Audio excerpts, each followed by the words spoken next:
Warning: the following views shared on this podcast are the unfiltered expressions of our vibrant personalities.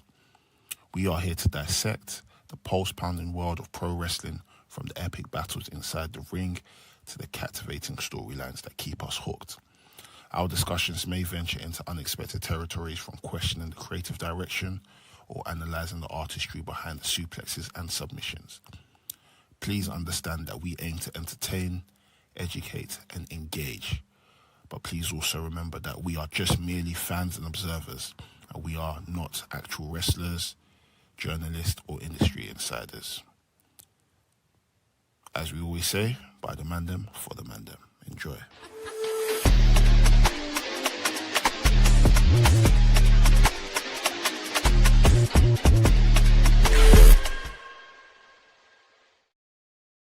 Yo.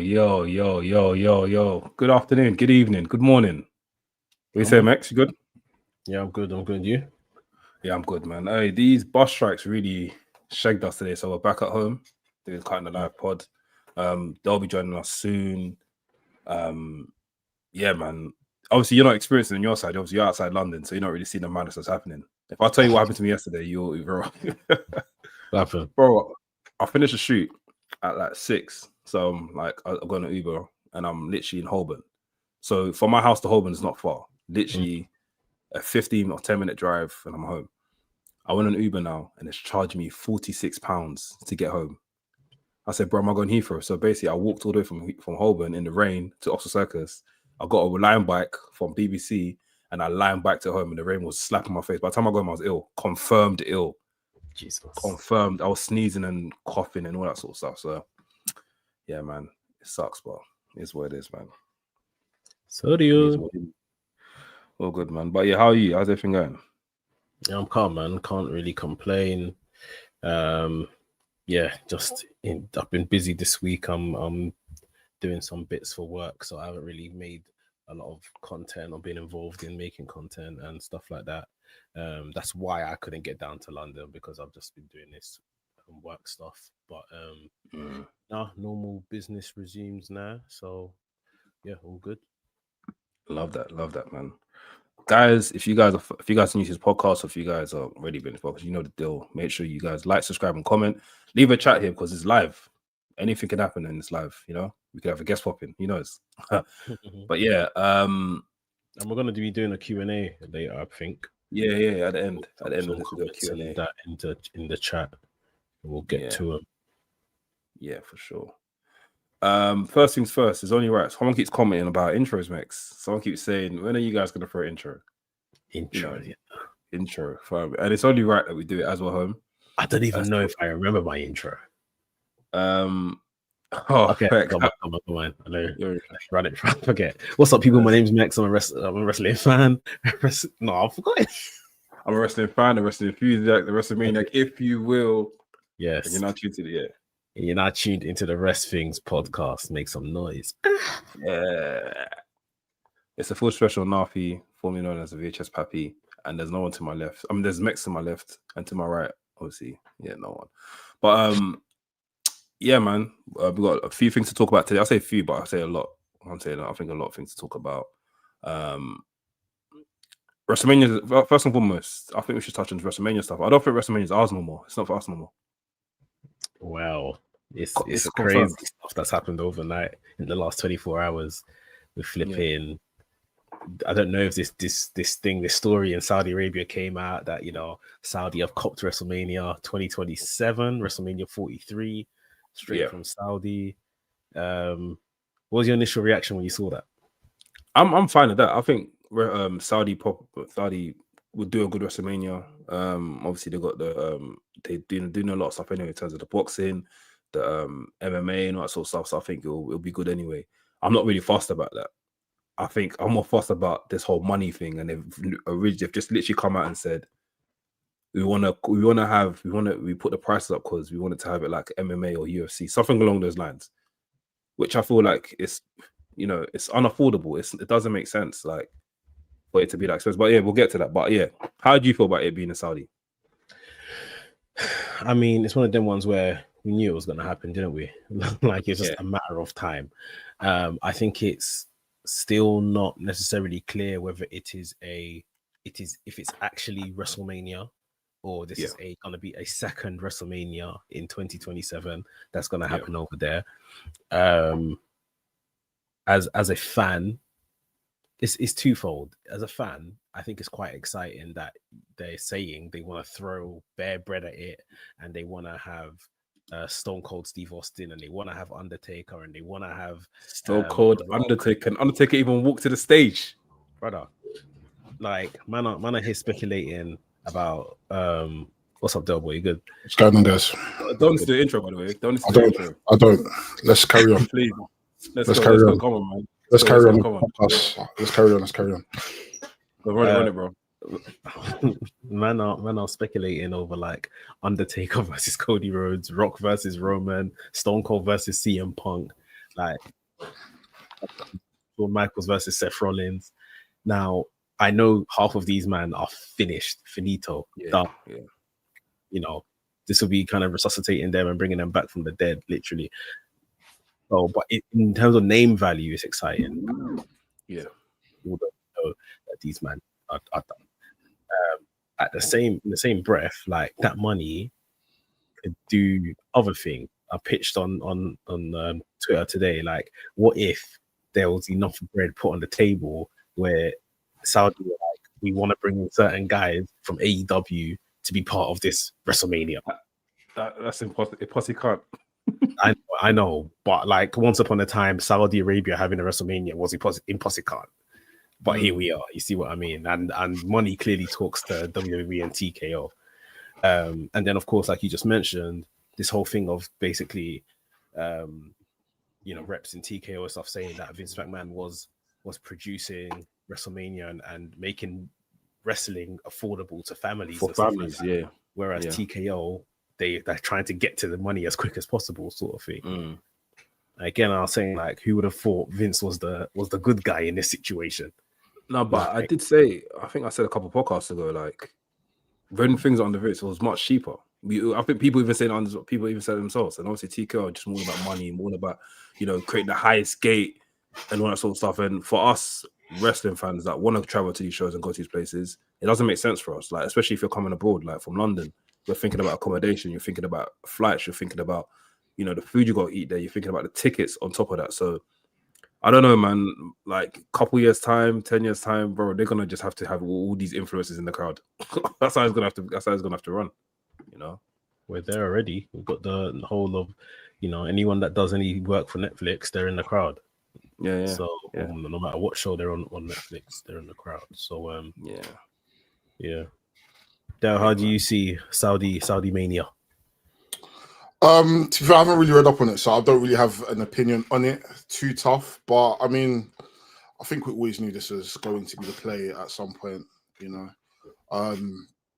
Money talks, man. Bullshit walks. And if they feel like they're gonna put the bread up to have an Undertaker return or HBK return or whatever, then I don't know. I don't know if it's for me, man. From a spectacle aspect, I think it's probably going to be marvelous. I know Undertaker's going to have one crazy entrance. Shawn Michaels is probably going to have drones shaped as angels and crosses when he goes on the stage and does all of that. But then from a work perspective, it's going to be like, we know these men can't do anything. These guys can barely come out of their chairs. Talk less of walking to the ring and actually having a match. Do you know what I mean? So, I mean, I think if Saudi want to put on an actual proper show, like a really good show, let's forget these old timers. You don't necessarily need them for, like, I mean, it would be good to have them in the crowd and whatnot. Maybe have, put money towards doing other types of events, other types of stuff. Maybe even if it's like bringing over like the NXT lot and the Evolve lot to do other stuff, and then maybe having like a Undertaker comedy special. I don't know if they'll be able to laugh at his jokes or whatever, but yeah, I don't know. But yeah, I think from a spectacle standpoint, I think they could make this the most amazing wrestling show ever if they wanted to. They could, you know what I mean? But we have to see we have to wait till we get there, innit? But yeah, I don't want to see Undertaker wrestle. I don't want to see Shawn Michaels wrestle. I don't want to see any of that. I don't think there's any legends right now that they could bring out of retirement that could make me say, yeah. Unless they bring Randy Savage from the dead, I don't want to see anyone. I don't care to see none of these men wrestle, man. Wasn't it one of the first Saudi shows where the guy asked for what's his name? Yokozuna. No, he did the ask for again Ultimate Warrior. Ultimate Warrior, that's crazy. The Ultimate Warrior, the live Ultimate Warrior. And what's funny, I know he didn't sell tomorrow. I know he described it. I know he described what he done in the ring. He's like, oh, him now. I think a positive out of this, sorry, though. Positive out of this is that it's gonna be for us people that live in Europe. WrestleMania is gonna be at like literally 7 p.m. which I think is perfect timing. It's a positive. Earlier. That's a positive out of it. But yeah, go on, though, sir. I don't think that's a positive, man. I like the fact of like the build up of I'm going through the day, and you know I'm preserving my energy to know that man's staying up. The disco's gonna be popping at 7 p.m. I don't know what I'm gonna be doing at that time. You know what I mean? It's just like, oh shit, I have to quickly run home to go watch WrestleMania. Like, you know what I mean? But the thing is, like, I think it depends, innit? Like, for me, I love to watch a pay-per-view and reflect on it on the same day. When I go to sleep the next day, I'm just like, I forget certain things and all that sort of stuff. So if I can watch it, bam, there and there. Like when I watched All In, and I was able to reflect on it, I was like, oh, that was actually a good pay-per-view. You see it? Yeah. But when I watch it and I'm going to sleep the next day, and I'm just like, bro, like, what actually happened? I have to remind myself and that sort of stuff. But that's just a me. That's just a me. You know, when you say that, I hear it, because when we actually went to LA and we watched Mania, it was like, cool, bro. We reflected on it, and it was like, okay, what next? What do we do now? Yeah. What do we do now? Where do we go? So I kind of hear it. Then I want to open up what I was going to ask is, do you think now, because Saudi Arabia is going to have WrestleMania, that then this might play into more of the actual creative for the stories going into that WrestleMania? So Saudi saying, you know what, because we are paying for this and we want this is the stories that we want to see. This is who we want to see you push. Potentially. Mansoor jammed. He should have stayed. He would have main evented WrestleMania. Mansoor would have won. They would have held the streak until Mansoor faces Roman Reigns, and Mansoor would have broke the streak. That's hilarious. Yeah, I mean, I think they seemingly in the past have tried to win it, and I think it's just one of them ones. Just it's dependent on how much bread they're putting down, is how much say they're gonna get. But yeah, just back to that conversation, like to get. I'm trying to remember and not falsify any numbers here, but I know, like, I think they said that it was reported that when Stone Cold was offered to come back and do the Kevin Owens match, I think it was, they gave him like nearly 300 bags or something like that. Like, so for these men to come out of retirement for most of them and go to Saudi, you're probably looking at like 500 bags a pop minimum. Like really and truly, like for them to shift and do this, like surely that money could just go to like better people. Like you must be able to get a Kenny Omega for 500 bags just on a one-off. Like, and it sounds ridiculous. I know it's another company entirely, their biggest ops, but like we've got if you can't pull it off at this event, like you cannot pull it off. You have to. So you're saying that if Saudi were to say, okay, I think if Saudi were to do this and say, you know, we're gonna have a mega show, but not call it WrestleMania, like have a show where it's like AW, WWE. Are you talking something like that? I don't think there'll be Yes, but I think for WWE, it would have to be WWE so they can take the credit of them doing it. Like, this is very far-fetched. I know where we are in La La Land right now. But like I just feel like if you lot are prepared to put down this amount of bread, like for these 4 or 5 names, like let's be wise, like, and just send a little feeler over there and just see, look, are you man prepared to work on this Fugazi WrestleMania? Like, and let's just do something special. Like, I just feel like it's a better use of money, in my opinion, than just bringing these Shawn Michaels and Ting out of the closet. But in the same way, I know for them, obviously speaking for them, they're probably looking at it as like, these are the guys that they want to have on their poster, innit, and attract these fans because that's all they know. You see it. But for us wrestling fans, we want that mega show. Brother, with all due respect, to put bald head, cowboy hat, Shawn Michaels with his one eye looking at the poster and one eye looking elsewhere. It's mental. Like, it's not a selling point for me. I can't lie. Like, and then if you put a picture of Shawn Michaels from the render from like, I know that's not my man. You see what I mean? Like, I always hate when I go to watch interviews. It's like, I'm sitting with Captain Lou Albano, and it's like the renders from like 1970. Brother, you don't look like that anymore. Allow it, man. Show us your real face. What the fuck? This is what some of these indie promotions used to do. They used to like say, "Oh, you know, as seen on WWE TV," whoever the wrestler would be. And then when the man turns up to the indie show doing a flipping retirement tour, he doesn't look anything like the render you used. Like, it's an old picture. Like, Undertaker is done out here, man. I was watching LFG the other day, and man, you know that little podium in NXT on the side of the ring, like the little podium. He had to walk up there and do some little thing. If you saw the way he was holding the railing and stepping on each step before he reached up at the podium and then waved to the crowd, like, he's done, man. It's over. So yeah, I don't know. It's like I said, it'll be fun, the little spectacle, seeing these names, potential dream matches, like. If Stone Cold had like a brawl with CM Punk, like he did with Kevin Owens, it's like a brawl of a match. I think that could be fun. But yeah, like, I just feel like that money. There must be something. Maybe we need to power rank or do a tier rankings of what you could do with that money.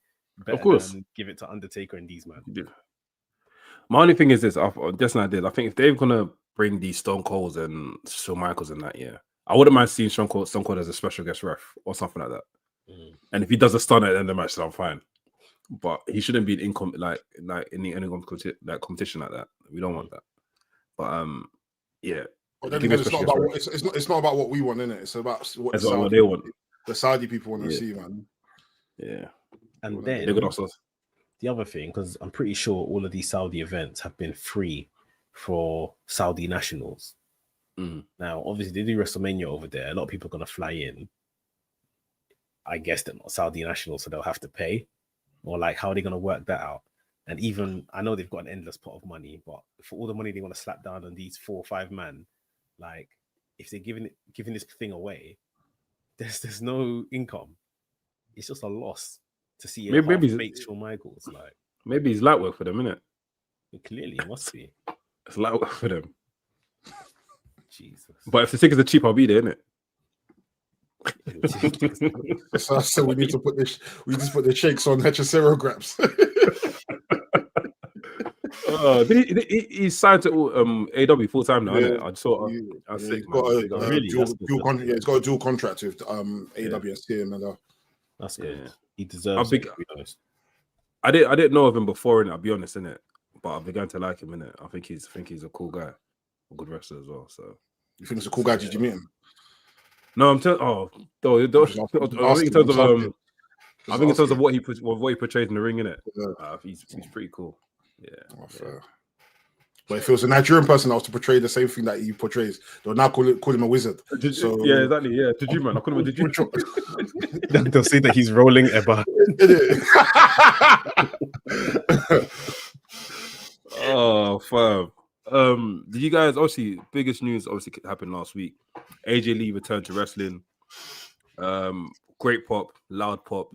It was nice to see that happen and stuff. Did you guys watch it live, or did you guys catch up next day? Next day. Saw a few clips here and there. Yeah. I managed to catch that live, and I couldn't stop smiling. I think it was more for the fact that it was just seeing CM Punk's reaction and stuff, because I wasn't out there for when AJ Lee was running things, innit?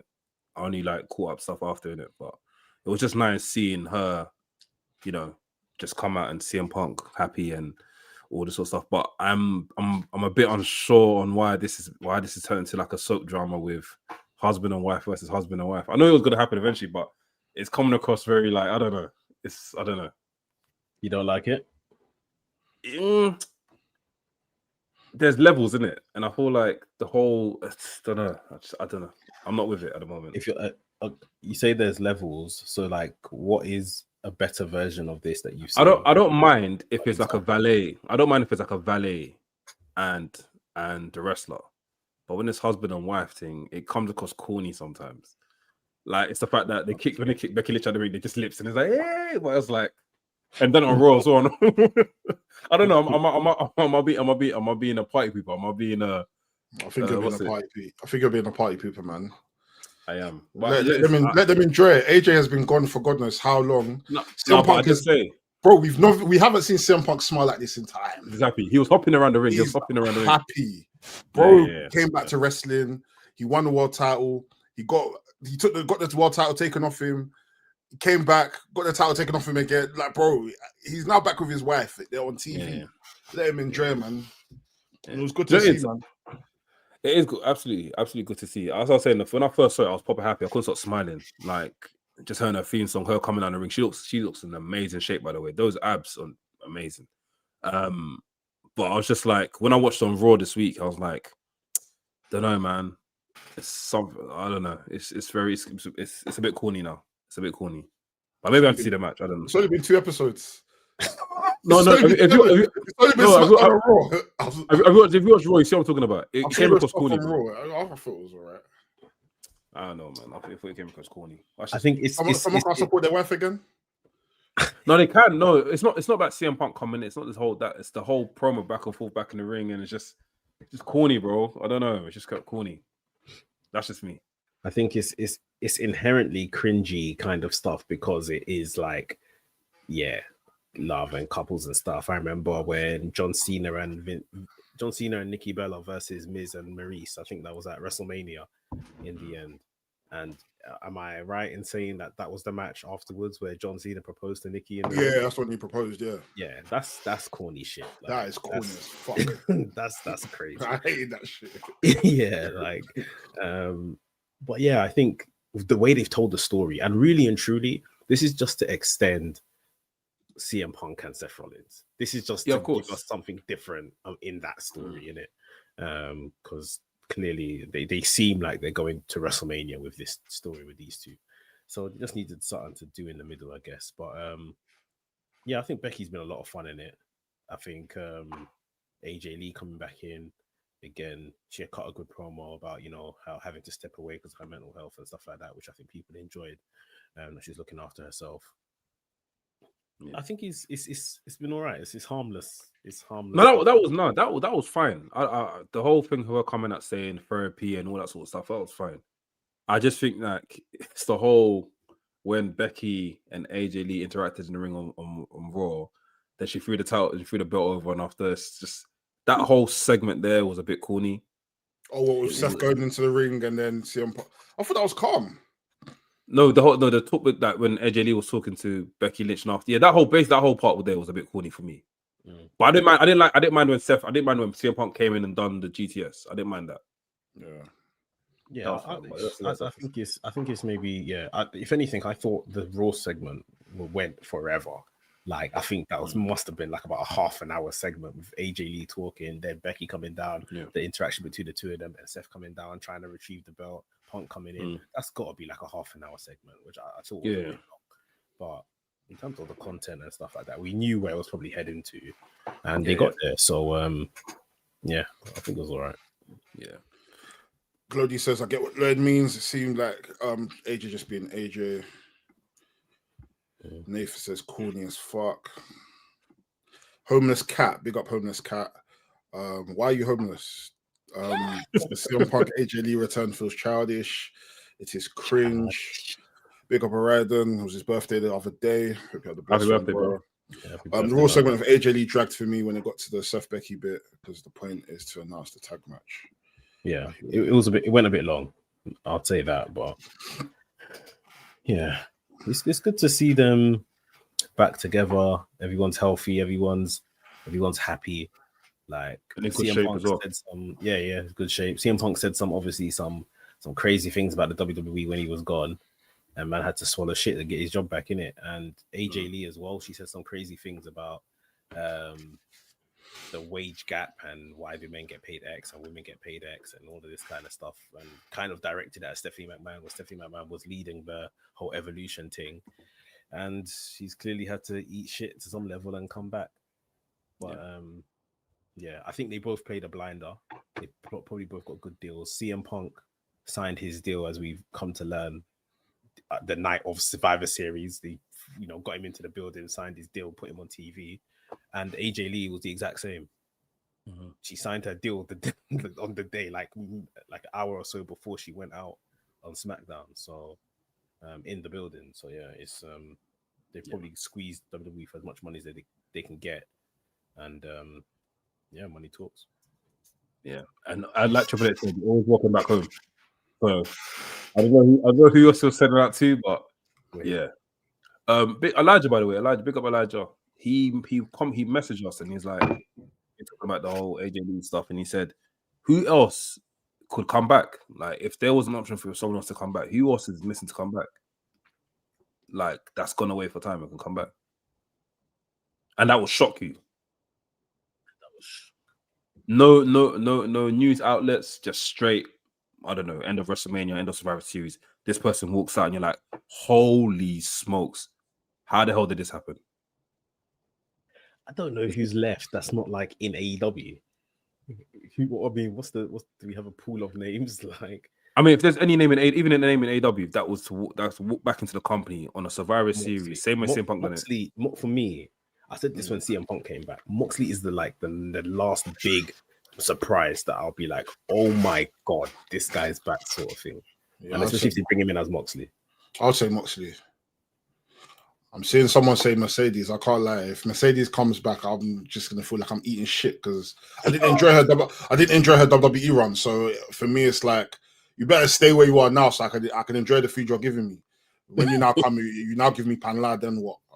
I'm all right.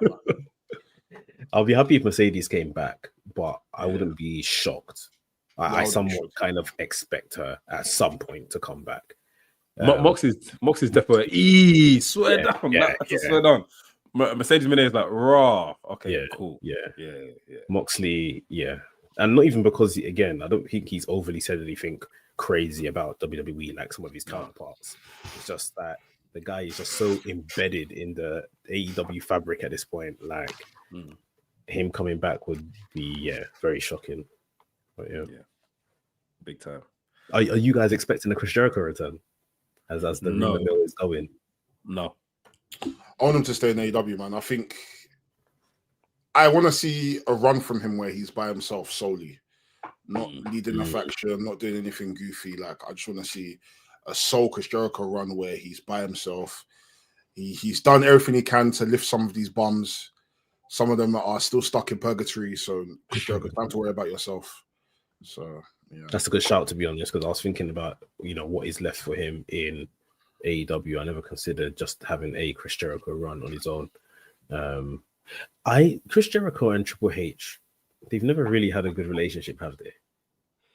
From what I've heard, not really. It's like it's like weird but dislike each other kind of thing. I know Chris Jericho is more of a Vince guy, isn't it? So yeah, so this is the one thing I've always thought. Well, why is he gonna come back if I know he don't get along with my man? But then again, from what it seems like, I feel like Triple H is trying to repair relationships. Obviously, the CM Punk stuff. CM Punk once hated Triple H. Yeah. So who knows if Chris Jericho comes back and Chris Jericho's like, you know, cool, I can work with these guys now. Time is blown past. There's water under the bridge. Is that the saying? If that's the saying, there's water under the bridge now. Let's work in it. You see it? That's the thing. Triple H is becoming nicer, and the booking is getting worse. So maybe we need to have a conversation. It's not everyone you could be nice to because the booking is getting shit now. Everyone's becoming your friend. So now I don't know. I feel like with Vince, even though I don't think every booking decision he made was good, but there was stock in this thing. The fact that he hated people, it made there was vitriol in his booking. Like you could see that he was booking with pepper in his eyes. Whereas if you're now booking with everyone that's your friend, then that's where Wahala starts, isn't it? So, which I think Tony Khan learned as well. Yeah, like early on in AEW, you can't be friends with everyone and be booking everyone. Like now, we can clearly see things are a lot more stable in that regard. For sure. Big up Nadim with the super chat. Appreciate it, bro. Thank you for that, bro. We're gonna use that one to buy chicken and chips from Chicken Cottage, bro.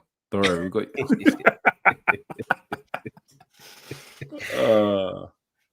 But yeah, I shout out to can him. see Jericho coming back though. Royal Rumble In Saudi, I don't know about that.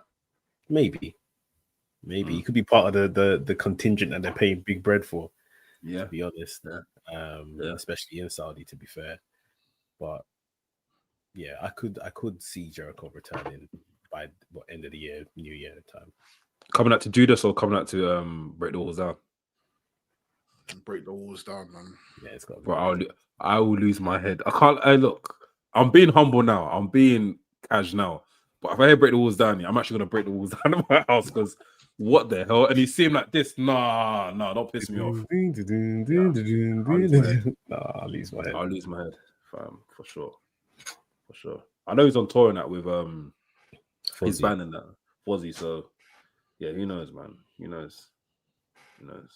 I'm all about surprises, isn't it? Horror as a band. What's that again? Said Mandem that listen to that kind of music, they say they are horrible as a band. Like, I mean, I've heard a few songs, and it's like I don't think it's as bad, but yeah, it's not my type of music, innit? It's not my type of music, innit? So yeah, I'm hearing it from people that listen to that kind of music, and they're saying that Fozzy are not up there. Yeah. Saf said, with the light jacket, I want to go mad. Oh, yeah. Eats2J. Are you guys referring to Y2 Joe Hendry? You guys are sick. Y2 Joe Hendry. No, I can see Jericho coming back for a part-time wrestler producer role. Yeah. WWE were interested in Mystico, and they saw him sleeping in the casino.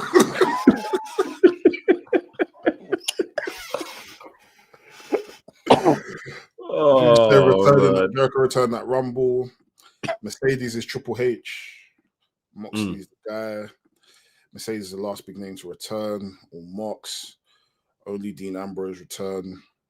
Us homeless cats are a community. Have you ever heard of the TFATK? Nah. I'll check it out. If as long as it's not NSFW, but if it's good, I'll check it out.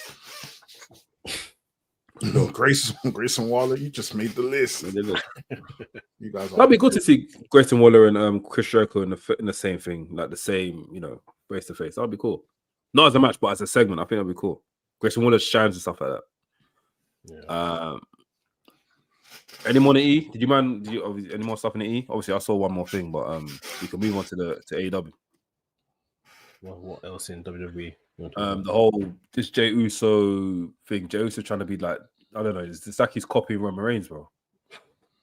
Oh, he super kicked LA Knight after LA Knight got the save.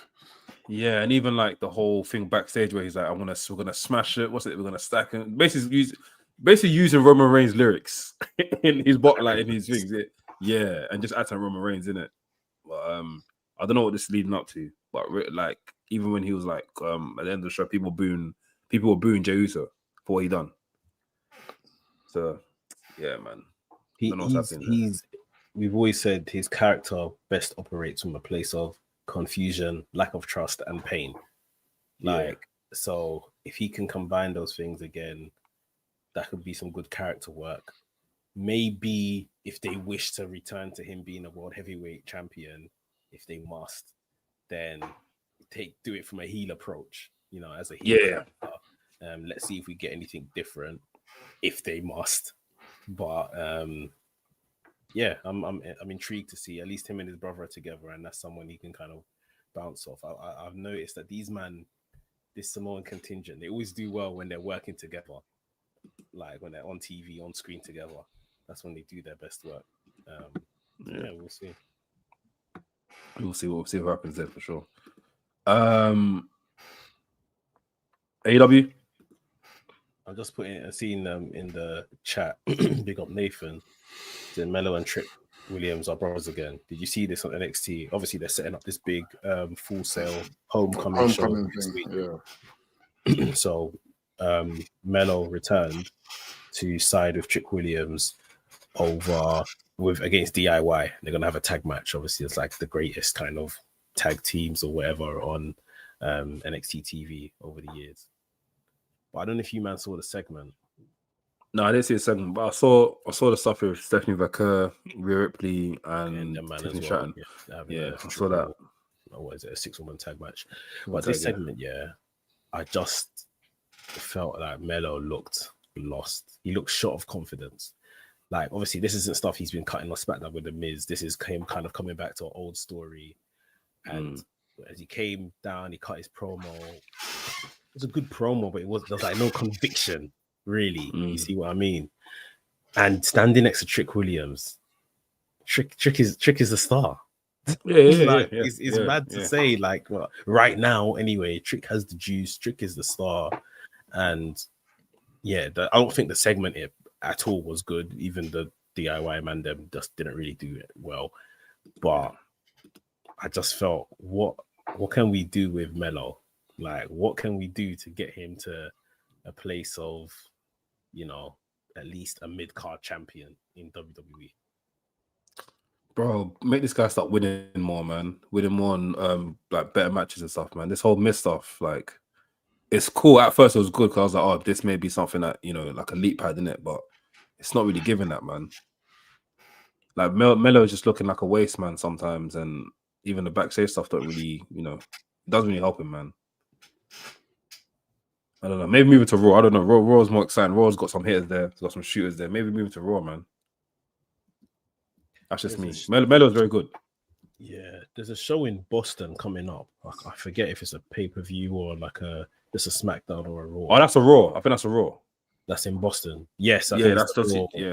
Where John Cena's gonna be. Yeah, like, I thought they were heating him up recently, getting him back on TV, doing the tag stuff to kind of do something with him then, because he's from Boston as well. Yeah. I don't know anymore. Yeah, that's not gonna happen. That match probably gonna be even just probably centered around John Cena in it, and just probably do some like vignettes and stuff. I know that he's got one more show after that, if I'm correct, on Raw. Yeah, in New York. We said we're gonna chat about this because I think John Cena's got about 8 more dates. Let me see if I can find something on it. But like, some of them are pay-per-view dates and stuff, but without any SmackDown and Raws around them. So is man just turning up to pay-per-views and just open challenging, man, before he retires? Like, there's gonna be no build. Or greatest hits. Probably just give back majority of the time. I don't understand in terms of how they've booked this, or should I say how they've watched this. So where are we now? 15th of September is Raw next week, Monday. Then he'll be at WrestlePalooza on that weekend, the 20th of September. Right. And then there's Crown Jewel Perth on October the 11th, PLE. Then Survivor Series on the 29th of November, PLE. And then his retirement match on the 13th of December, which is Saturday Night Main Event. So between Crown Jewel, Survivor Series, and Saturday Night Main Event, there's no TV for John Cena. So what's he gonna? How do we get to these PLEs with no TV? Like, they're probably gonna do this thing when people call him out on Raw or SmackDown, then he answers at the pay-per-view. I don't know, but he's probably gonna. I don't know. They've rubbished. They have rubbished this retirement, bro. It's the whole heel turn thing. It was good at first, but it kind of shagged him, man. That wasted so much time. But then again, we had to do it to get where we are now. So where are we now? This people love him again, innit? People love him again. He's been giving good matches. The match of him and Sami Zayn was good. The match of him and Cody was good. So we had to get there to get where we are now. So, but like you said, even now, like, nothing, innit? Obviously, he's got the match of Brock. We'll see how that goes. But after that, who knows? Yeah, it's a retirement tour, bro. It's time to get this nigga off our screens, man. I've had enough. Get this nigga off our screens. This is bullshit. What's all of this? This John Cena retirement run has been absolutely naff. We can say, we should have we got the hill run and it got us to this point. But bro, in retrospect and all of it, when we look back, are we gonna look at this the last few years of John Cena and be satisfied and say, this was a great run? No. John Cena, it's time to go. Honestly, it's generally time to go. Like, we thank you for the first 15 years.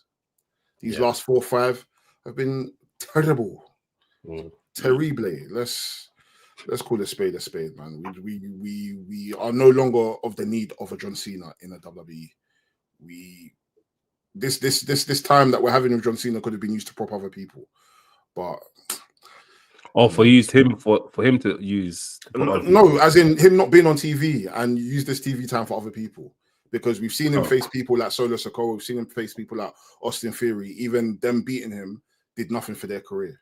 Meaningless. It's been shit. So yeah, John Cena, we love you. Hustle, loyalty, respect. It's time to fuck off. It's time to fuck off now, man. This is it. I've never been a John Cena guy, but I'm when John Cena comes out, big entrance, when he's cutting one of his promos and just the delivery of it, there's nothing like it, sort of thing. Like that's when like I proper feel Cena in it. But like in between that, I'm not really a John Cena guy like that. But yeah, this has been woeful because man will say heel turn, but it was the actual heel turn is the part that everyone was like, oh my god, that was really good TV. Yeah, and everything that followed was naff. Like the promos come out and said, "Oh, you man never cared for me, this, that, and the other." And I love a good "you people" promo, but for John Cena to say the crowd have never cheered for him, what are you smoking? The crowd has never cheered for bullshit. you. Like absolute nonsense. bullshit run. Absolute crap. Like so, yeah, and they've kind of threw an escape rope in for him to come on TV and be like, they actually just wanted a moment. It had no meaning, blah, blah, blah. And you guys know I don't want to ruin wrestling. Had a great match with Cody, cool. Had a great match with Logan, cool. Had a good match with Sammy, cool. And now you're about to give us, after this week of Monday Night Raw, that is his last TV. Then you're going to give us 4 pay-per-view appearances. Like, are they going to run Brock Lesnar, just him, Brock Lesnar rematches right to the end? Because no, they can't. They're going to give us him, Brock Lesnar. For some reason, he's going to be shoehorned into the flipping, what's it called, War Games, some way, somehow. There's going to be a team that needs the 4th member. All of a sudden, fuck off! I'm tired. I'm tired of this nigga. No, genuinely, I'm actually tired of this nigga. I'm tired of seeing this guy on my screen. That's literally how it's going to happen. I'm tired of seeing this guy on my screen. It's just become so woeful because at the end of the day, we're going to look back at this and think, okay, cool. All of this for what?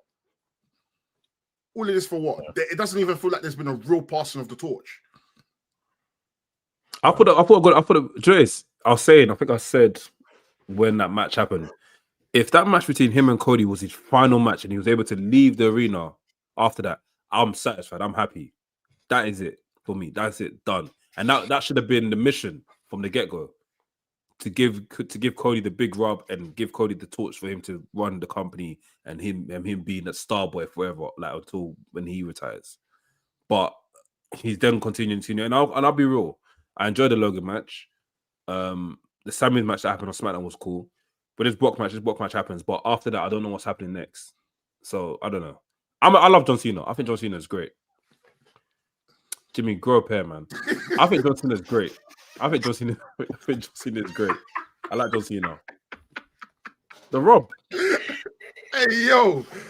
Whatever, man. You might know what I mean, man. Rob on the back, man. Come, let's go. Man said the biggest Rob, fam.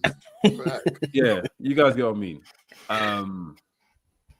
But yeah, if that was that, I would have been satisfied. But then again, I don't know what I'm gonna expect from this Brock Lesnar match. Like I've gone past the whole moment stuff. Moments have been ruined for me because from there nothing happens from it. Like if it's a good match, it's a good match. I'll take it. I'll eat it. But if it's not, then yeah, time to finish up, man. I think him and Lesnar could have a really, really good match. Like I think that's on the cards, sort of thing. Especially as they know they're going up against another show, albeit AEW will probably be finished by the time Lesnar and Cena are starting, maybe. But yeah, I think they'll have a good match. It's just right now, I think they'll book Survivor Series perfectly. I think that's probably exactly what happens. But then you still got Crown Jewel before that. You still got his retirement match before that. They must throw him a bread and be like, bro, we need you on TV sometimes in between because you can't not just place man on pay-per-views and we're just gonna find out who he's wrestling, or like or you can't leave his opponent to do all the build on TV and then he just pops up at the pay-per-view. Yeah, I don't know. We'll cross that bridge when we get there, innit? Yeah. Jimmy said, even besides the reason that I don't see the point of a Cena Brock match, Brock winning is just dirty PR. But Cena beating Rock means it's a waste of Brock's time. So what's the point? Brock's even signed a new deal, so he's here for. Looks like he's going to be here for another, like a longer period of time now. But yeah, what is actually the point? If it's a greatest hit thing, if John Cena came out a statement and said, "I want to revisit the past," and I'm gonna, I don't know. We don't even know. I don't think you need to say that. I mean, we're gonna find out this Friday tomorrow Cena, yeah. why Brock, because Brock's on SmackDown, I guess, and Cena's not advertised, so Brock's probably gonna be in the ring cutting a promo as to why he wants this fight in it. Yeah. So we'll find out tomorrow. But yeah, it is very random. Apart from it being blockbuster and stuff like that, you know, massive match for a marquee. It's very random. We'll find out, I guess. Yeah. All right, cool. Yes, head over to AEW. It's the last show in thingy, the Arena to 2,300, isn't it? Would you say stop listening. Would you not think of them in that arena? I said 2,300. I've never heard anyone call it 2,300. 2,300. 2,300. Yeah, 2,300. Yeah. This guy's such a unk, man. No, man. I think. I saw the guy called it that when we went to Philly, bro. 2,300. Yeah, but yeah, either way, it's 300 arena. 300. Yeah. 3,000. See, nothing's changed, but we went underwater.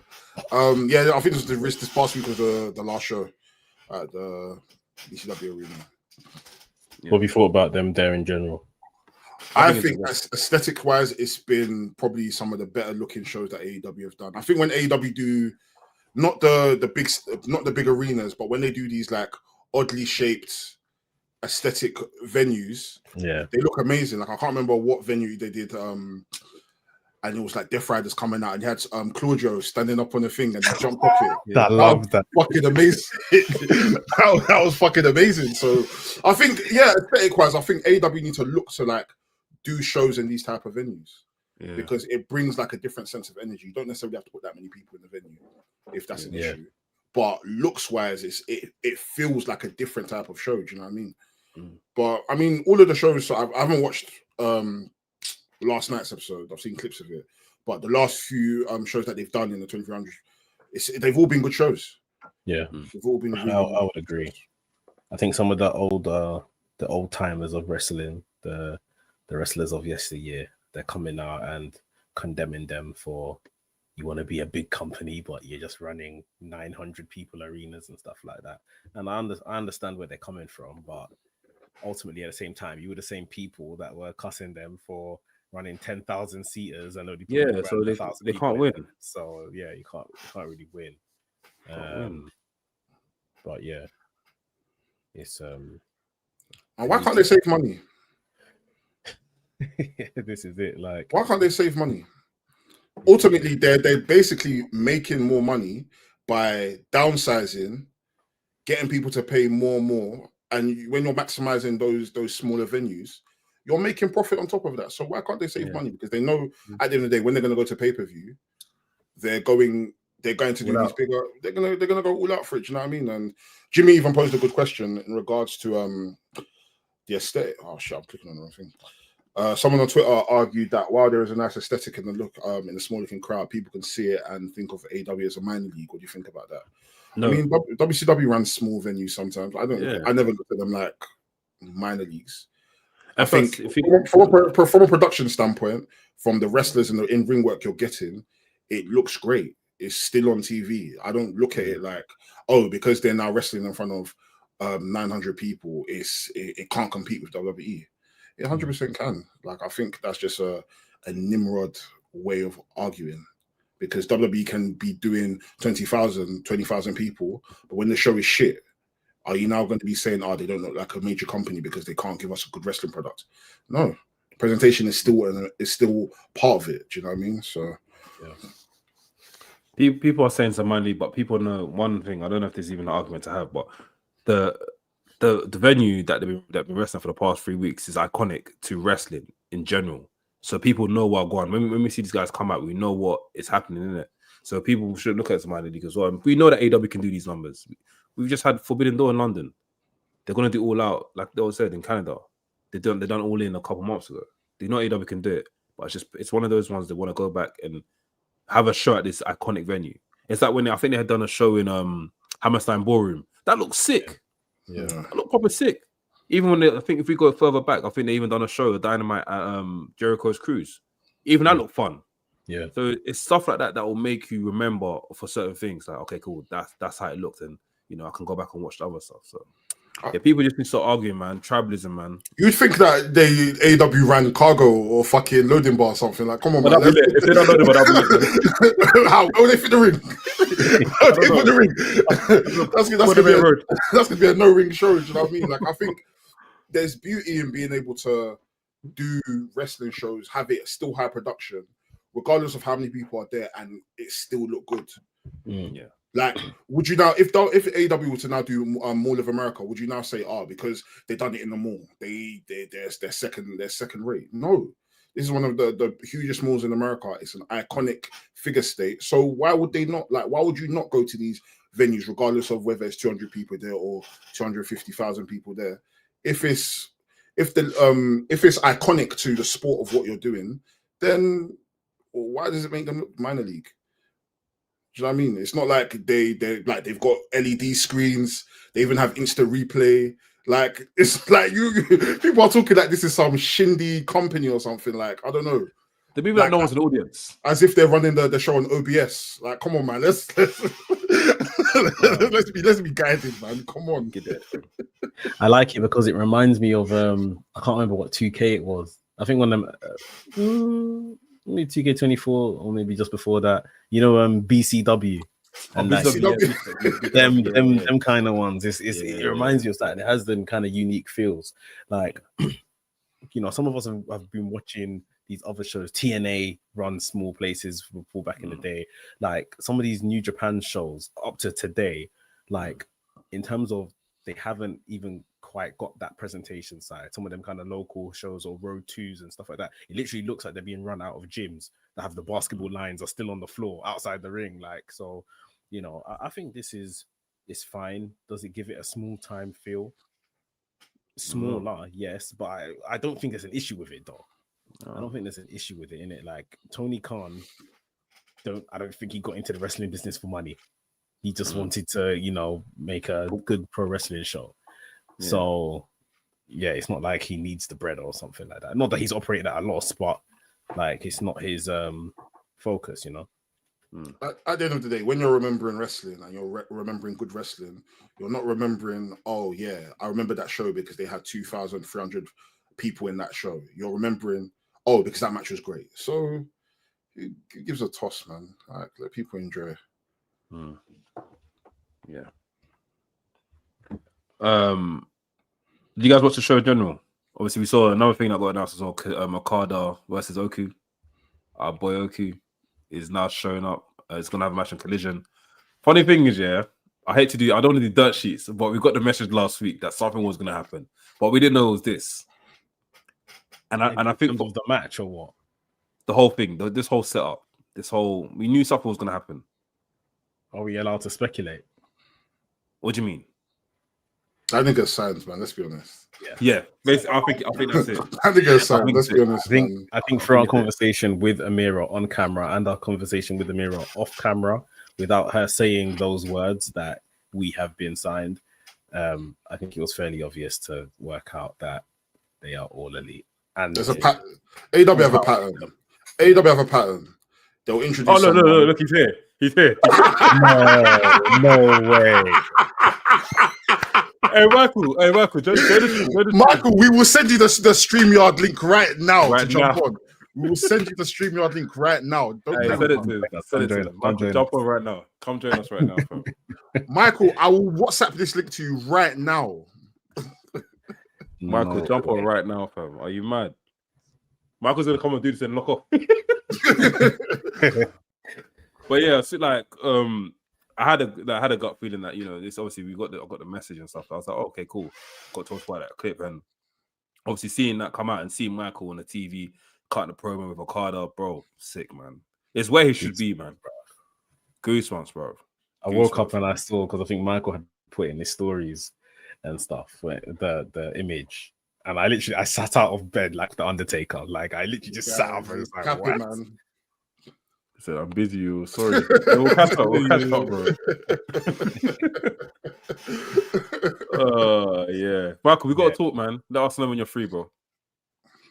No, it's brilliant. I mean, the premise of the entire tournament and stuff is a bit cloudy. Like, obviously, Okada's in the tournament, it's for his belt, which isn't foreign, but it's just like, okay, like it's fine. But It's very AEW. Yeah. AEW will just make up their rules on certain things and how things work, and then all of a sudden, it's just to get them to a next story. Like, yeah.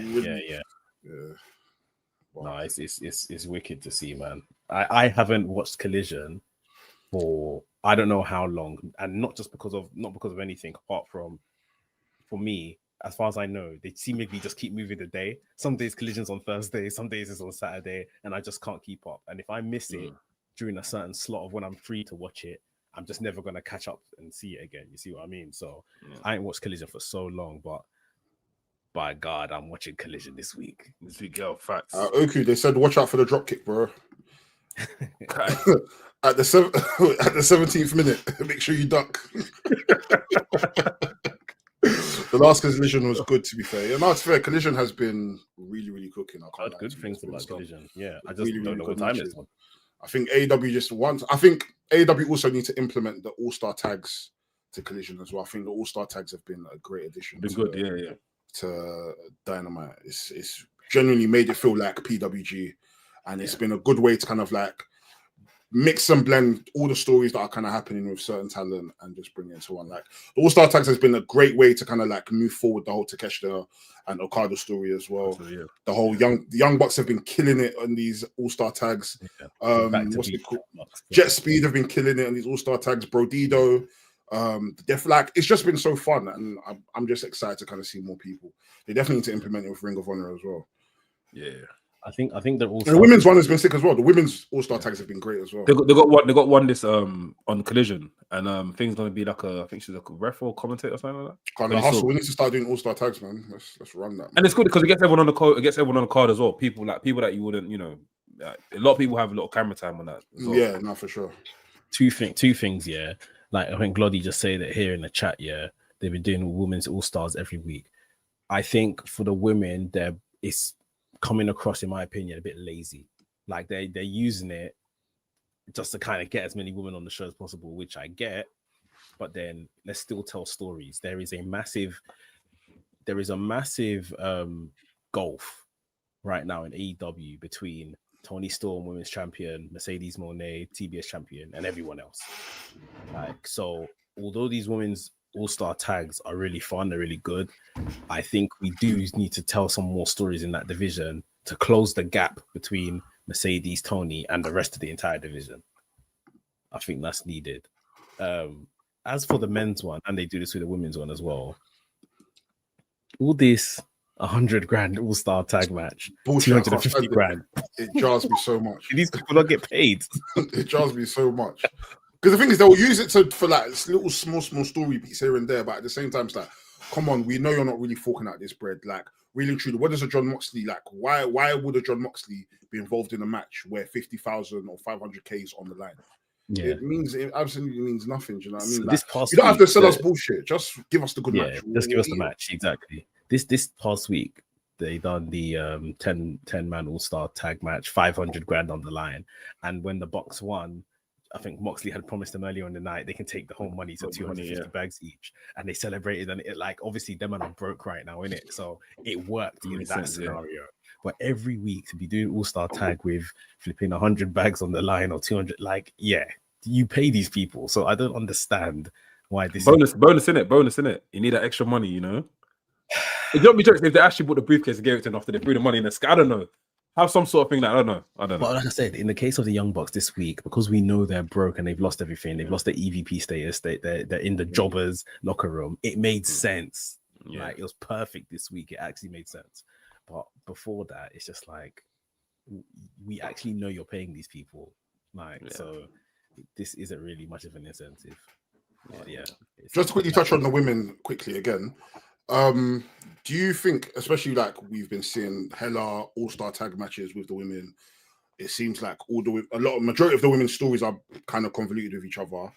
Do you think this year could be the year we get women's blood and guts? Yes. I started for leading up to that anyway. I feel like we need it. I think when did they do blood and guts though? Like, I think November. November. Yeah, run them. Okay. Yeah, I think I'm tired of the men's one. I find it boring.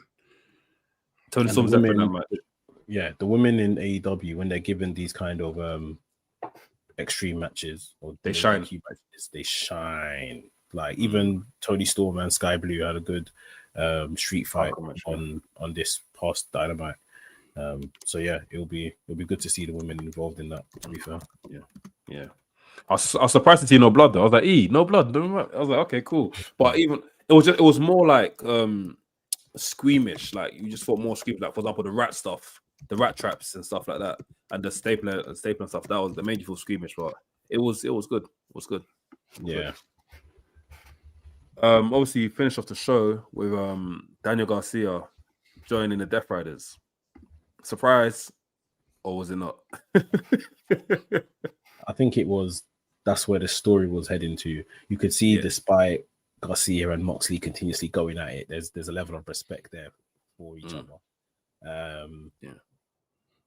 think I'm happy for it because I've been questioning since Daniel Garcia re-signed with AEW over joining NXT. You would think. I thought, okay, I wanted him to stay in AEW, but AEW at the time weren't feeding my man. He wasn't doing nothing. He re-signed. They gave him the TNT title. Shocking TNT title run. Just wasn't good, really. Done the stuff with Adam Cole. After that, he was pretty much lost. Not much of anything. And now they've kind of reheated him with the Nigel McGuinness stuff. They've kind of reheated him with the Moxley stuff. And it feels like we're getting back to a place where Daniel Garcia is looking like, one of the young prospects that we always thought he was anyway. So I'm happy that he's got this opportunity.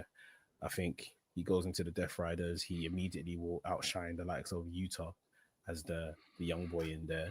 I think this could be some fun stuff. Yeah. Probably. And I think, guys, remind me, I don't want to convolute. I don't want to mix up like stuff that's happened before. There was a time where Daniel Garcia was going to join Blackpool Combat Club, right? Am I mixing up something else? I think so. On screen, they went for Utah, and obviously Utah joined.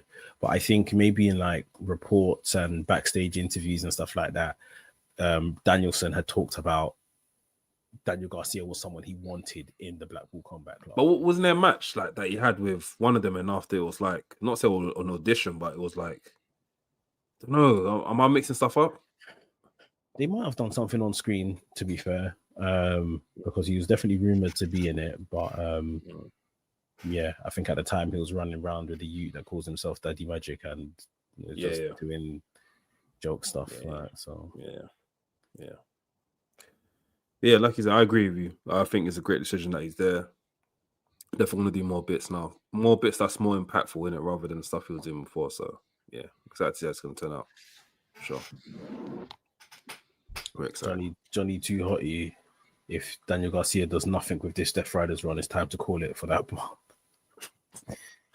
Yeah, I somewhat agree that this is kind of last chance saloon. He's a loser. Why do you think he's a loser? He's a loser. I feel like with Daniel Garcia, I feel like this is like maybe like 2 years too late. Really? Generally, and this might be controversial here. I think the dancing chizzed Daniel Garcia. I genuinely believe that. Him becoming a dancing man genuinely chizzed him. I think from when he entered AEW with this with this chip on his shoulder. He came in with Daddy Magic and the other guy, Cool Hand, or whatever their names are in it. You could kind of see the potential. You could kind of see where things were going. What's wrong with Johnny? You kind of see where things were going, especially when you got that pivotal win over Bryan Danielson, and he became the Dragon Slayer. He started doing the JAS stuff. He left the JAS, and then he was just doing his hips. And it just got to a point where it's like he forgot that he's an actual wrestler, and people started to overlook the actual wrestling, and they just focused on his dancing. And even when he got to the TNT title stuff and he said he's going to start being serious, he was still dancing. And granted, he's had a few fair matches since he's kind of like gotten serious, but at the same time, he's still looked at as just the dancer, the potential man, like someone that could have been.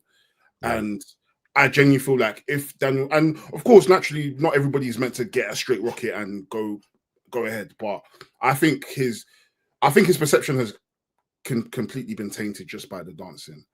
And I don't know if maybe the Death Riders thing now is probably the best thing for him to probably change that perception, but I just look at him as a loser, if I'm honest.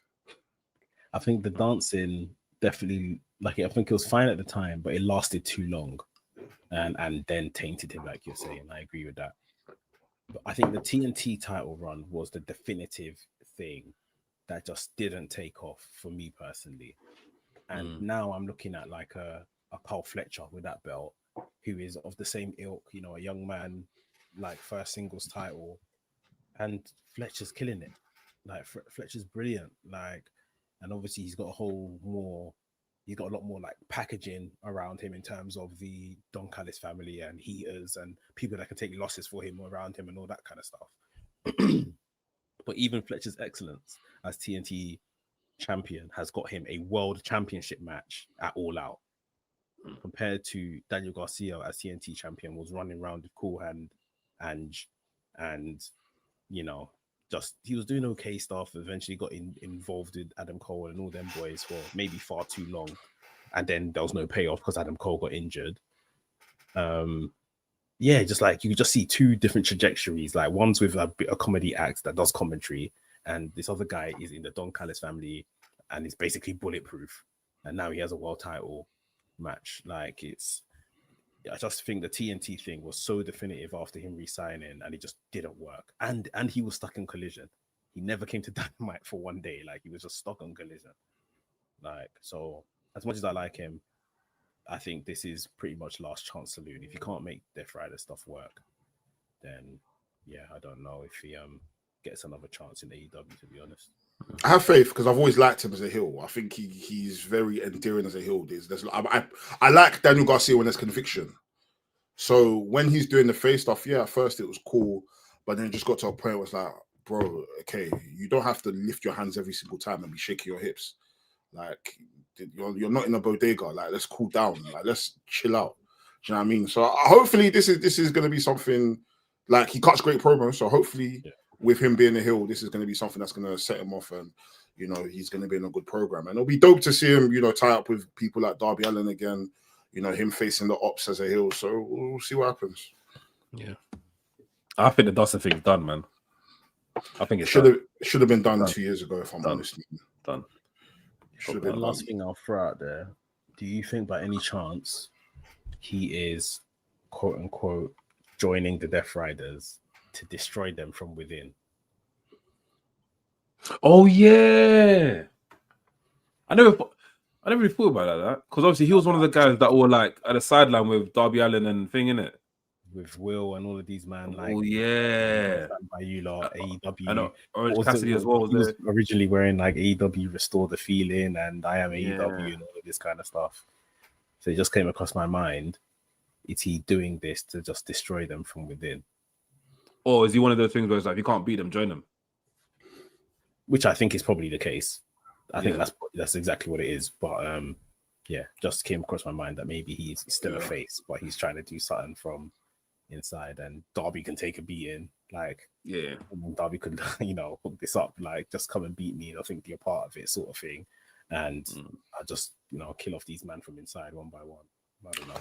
I'd hope he's not pretending to be a heel to Nice because he's a loser. Nobody wants a loser saving their company. I'm all right. Do you know what I mean? nobody wants a loser to be restoring the feeling in AEW saving the company and joining Death Riders. Like, come on, like you're better gonna watch one Dynamite episode. John Moxley's gonna be blaming himself. He's gonna try to save Moxley. Jordan, put the towel down. If I see him join the Death Riders and he still does that dance to John Moxley's song, I promise you, I'll probably stop watching it. No, that'll bang though. It's not, dude. You know, then he's gonna still be the loser that I'm claiming him to be. He might as well join Private Party at this point and say shots. Like, it's all right, man. Gotta see it, man. Every time he was doing more, I was thinking, oh no, don't do it. And he just keeps rising his hand, and then he starts frosting. You know, it's all over. Oh, fam. Also, another thing I was gonna say, Fletcher is on another level right now in terms of his aura, in terms of how he is right now. The promo him and Adam Page cut in the ring this week. I don't know if you guys watched it. No. Basically, it was they basically offered him Adam Page offered him the match, saying that you're not ready, but I want to give you a title shot anyway. And if you win this, you can be whatever, blah blah blah. After watching that, I'm thinking to myself, bro, I want this guy to win. I want Fletcher to win. I want Fletcher to beat Adam Page and become a champion. He's on another level right now. He's very good, yeah. Even when he left the Callis family, and he just went straight to the ring, and he suited and booted. He looked like a champion already. He looked like the part. Hangman's there all sweaty and that. Huh? I mean, look like the what's the AW side, the AW World Champion. Yeah. Sorry, correction. AW World Champion. Like, he looked like a star, bro. So I'm rooting for him. Sure. Yeah, I mean, I don't think he'll win, but I think him and Hangman will put on a hell of a match. Yeah. But yeah, it just shows, like, if there's all of this, like, this person's too young.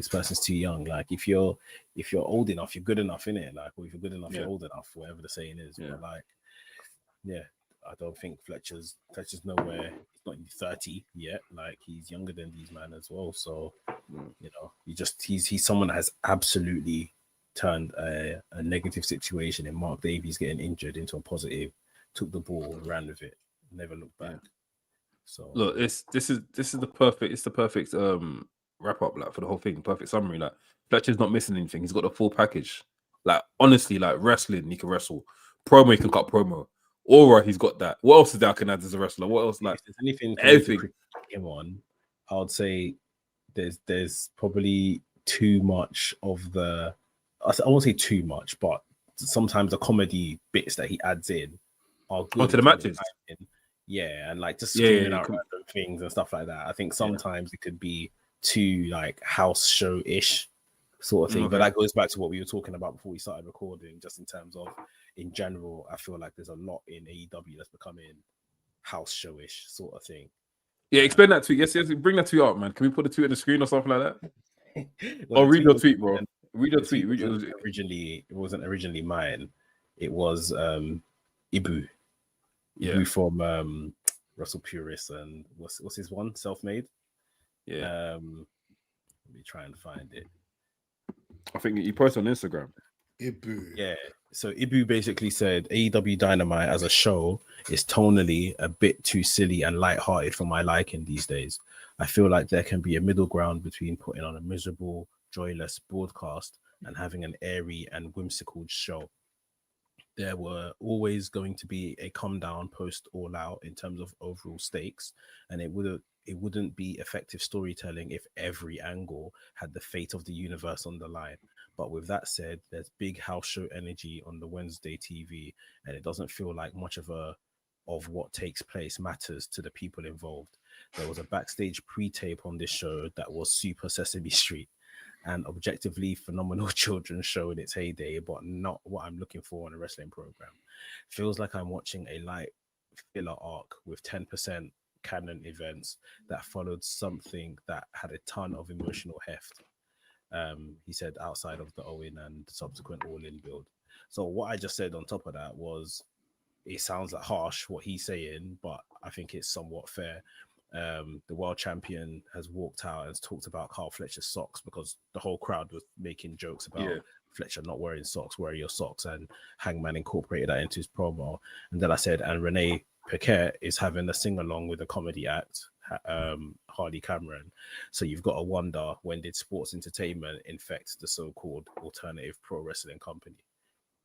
So, like, listen, there is allowed to be jokes. Like, wrestling is inherently stupid, silly. Entertainment. It's entertainment. Entertainment. Yeah, that's what it is. Like, so I'm not saying, oh, no one's allowed to laugh, no one's allowed to smile. We have to all be soldiers. I'm not saying that. But I just agreed in terms of, like, we've got the stuff with Hangman incorporating those books and stuff into his promo. Like I said, the stuff with Fletcher that we get every week is just a bit of it's just bantering and trying to be funny and stuff like that. But obviously sometimes the camera catches it and it's like, are you a serious bad guy or not? The Renee Paquette stuff, I mean, I would argue no backstage interviewer should be really doing anything with a talent outside of interviewing them. The Young Bucks and this whole thing with them and their packaging, I think is hilarious, and it fits the story that they've told of the Young Bucks losing their EVP status. But now it's like, it's adding to everything else that is somewhat comedic and funny and lighthearted. So there is kind of like a lack of serious angles and maybe an imbalance of more lighthearted stuff than like serious wrestling angles right now. And I was, we were saying before, like, again, hate to do it, but if this was WWE, people would be pulling their hair out and saying that their intelligence is being insulted and this, that, and the other, and the show's for children. Like, but yeah, from where AEW were, I guess, and granted, they've lost a couple of, mainstay talents in terms of their big names in a Swerve, in a Osprey, but yeah, everything just feels a bit house show-ish. Not everything, but like percentage of the show. I mean, the thing is, I thought that AEW's always had that. AEW's always had that entertainment sort of side to them. If you go back as far as like the birth of AEW, like I remember there was a match we saw flipping Orange Cassidy versus Chris Jericho in like, what was it, like a Mimosa match? We had MJF and Chris Jericho singing backstage, which I think was a great segment. Orange Cassidy himself was, doing this whole comedy stuff in the ring as well. It's always been there, but it's like, I think for a lot of fans or fans in general, they just pick and choose what doesn't work for them and what does, and they just take that and go from 0 to 100, basically. So this is it. Like, Ibu has said in his tweet, like, it's a problem for him. Like, this is not what he's kind of signed up for. I'm not saying it's a problem for me. I watch WWE. I've seen worse. Like, I don't think it's a problem for me. I'm just observing that, if we're kind of saying that we are an alternative, a pro wrestling show, blah, blah, blah, then right now it is very lighthearted and stuff for what you would deem to be the classic pro wrestling kind of stuff. That's it. Doesn't bother me at all. But yeah. I'm good. I'm good at that. What do you think? Bro, Ibu was just saying too many words for me. I'll be real. That's a hella words. Bro, hella words. Listen, I get what you're saying, but at the same time, I've been enjoying what I'm seeing. So for the most part, like, I don't know. I always feel like there's always going to be like some sort of come down after All In, after Forbidden Doors. So, and of course, like the three major stars, like, what's it called? Swerve is no longer around. Will's not around, so I'm sure that's obviously taken effect into some of the programming as well. But for the most part, is where it is, man. There's been like, not all of it has been not super, like not all of it hasn't been serious. You know what I mean? Like the stuff that's been happening with, I mean, okay, granted, maybe some of the stuff with like Edge and FTR, like, and FTR and Adam Priest, like there's been some serious stuff. Do you know what I mean? MJF and fucking Mark Briscoe, like, they've been heating up. So I don't know. I mean, if that's how he feels, then I can't argue with him. I can see where it's coming from, but just say you don't like it. You don't have to use that many words, man. Like, using vocabulary, bro, just blowing grammar, man. Like, I get it. You don't like it. You just come into just rearing it up, man. It's all right, man.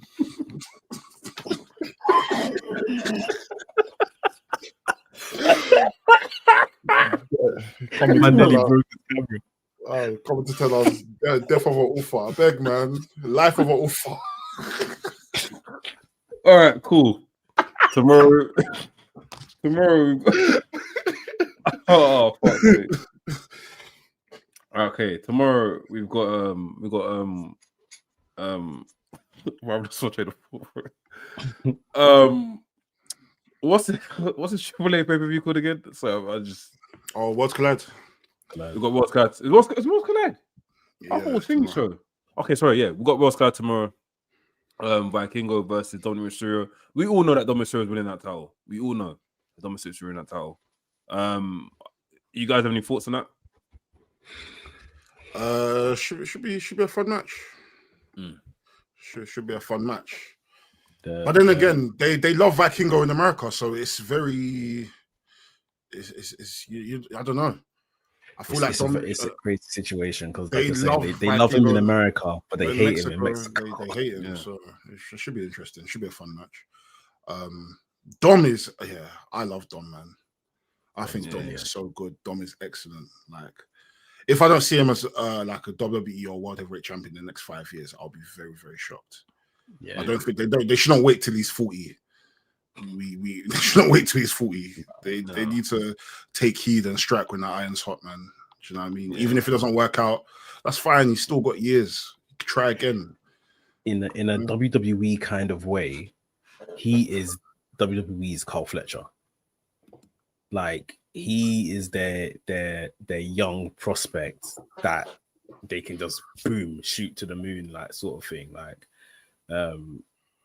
and obviously, I'll say in ring and stuff, Carl Fletcher's got a lot more kind of credibility and stuff about him.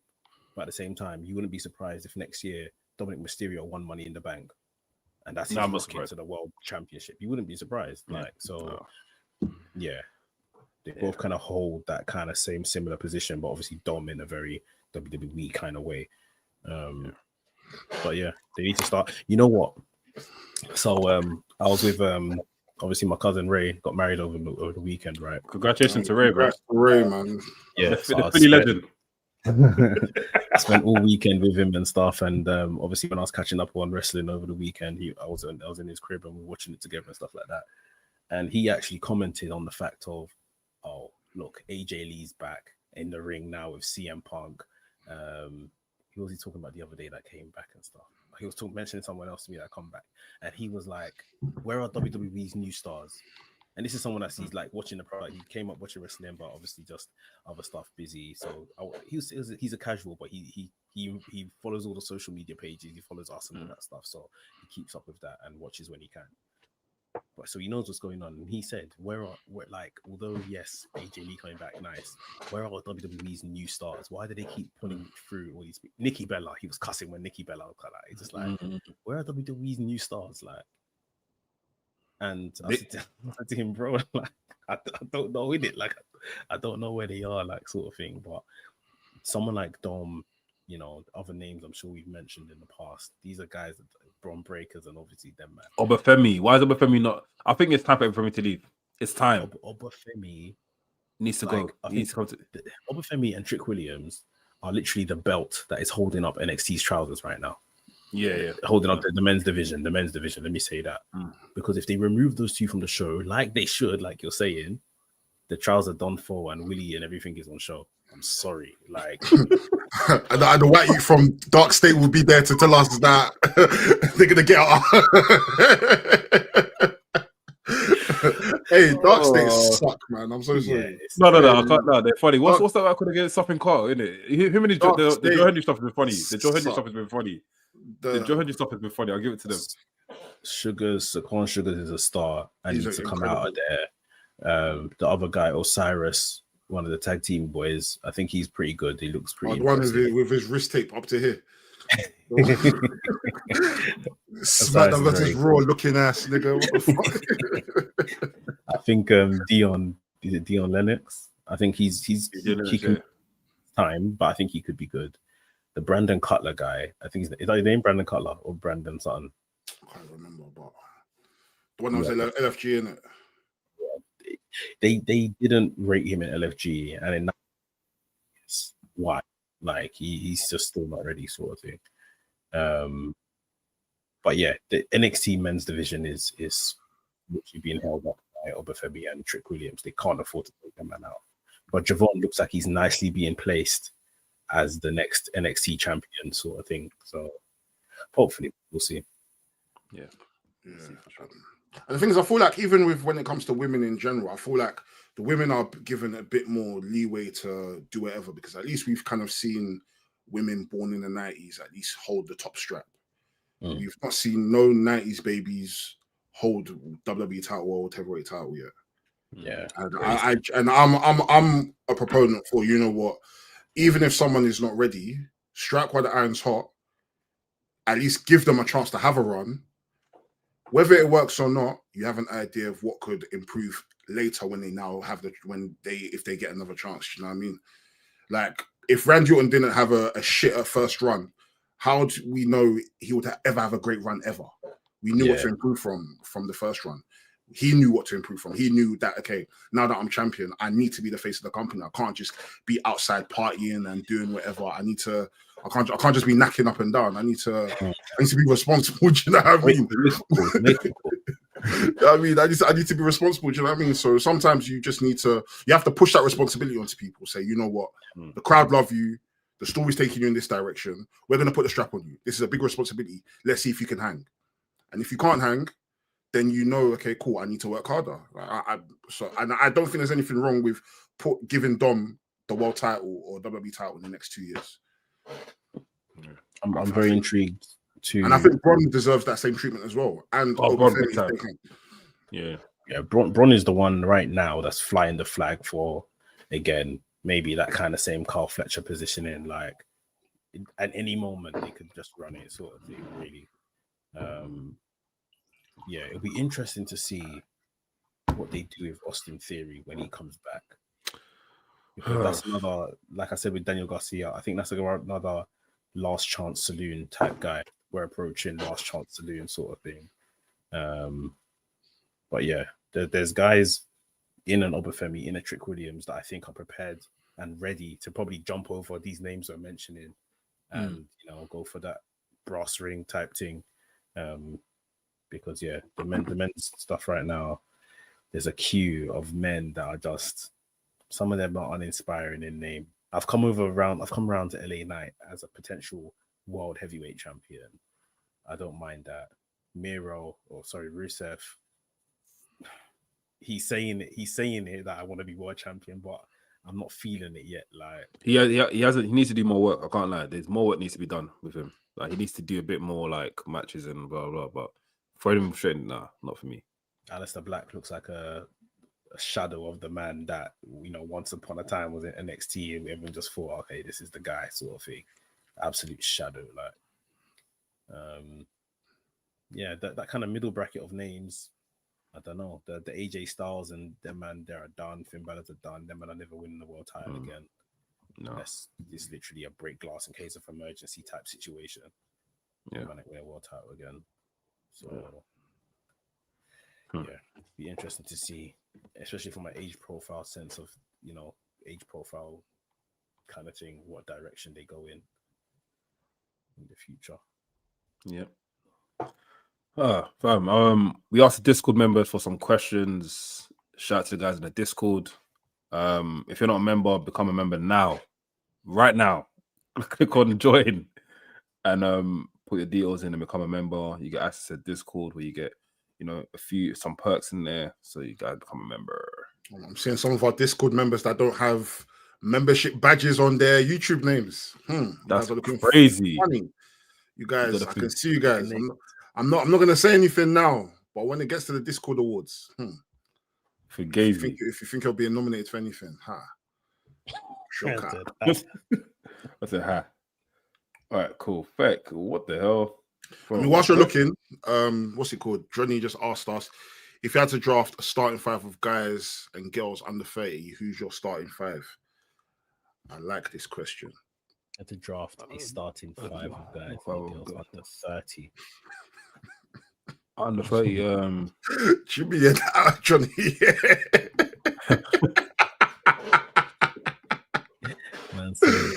Loki. Johnny would never kick you out anyways, man. We love you, man. Under 30. Okay, for men, we will pick a guy. Should we pick a guy each? No, we'll do our own 5. We've got time. So I'm going with Dom, MJF, Leon Slater, how old's Fletcher? He's under 30, is he? He's under 30, yeah. I put Fletcher there.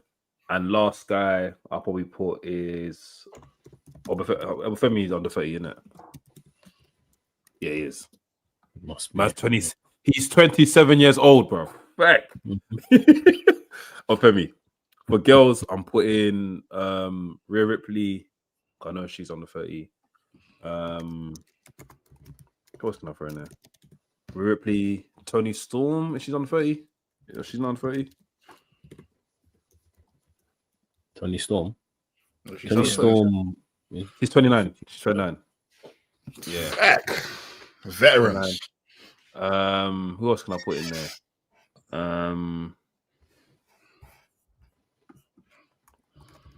Who else can I put in there? Tony Storm. I'm trying to find out who else recently.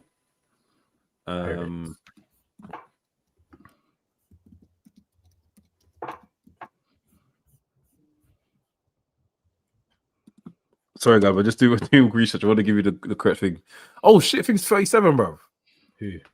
Athena's 37. I thought she was under 30. Big woman. Yeah. A woman that's been wrestling since I was 4. Yeah, that one's been around for time. Roxanne Perez. That's 4. Yeah. I've got to put one more. Save for that stuff. I'm trying to think of someone else.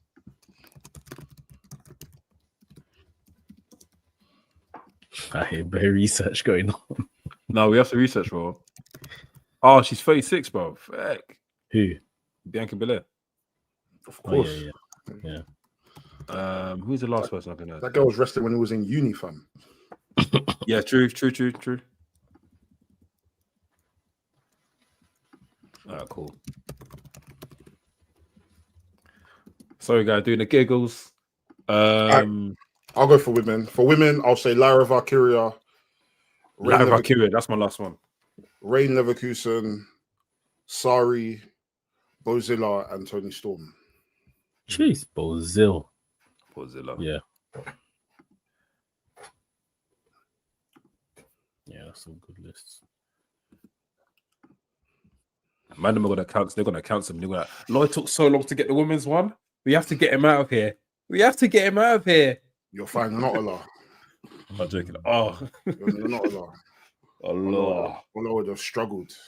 I'm trying to think of anyone I would add to you lot's lists that hasn't been said.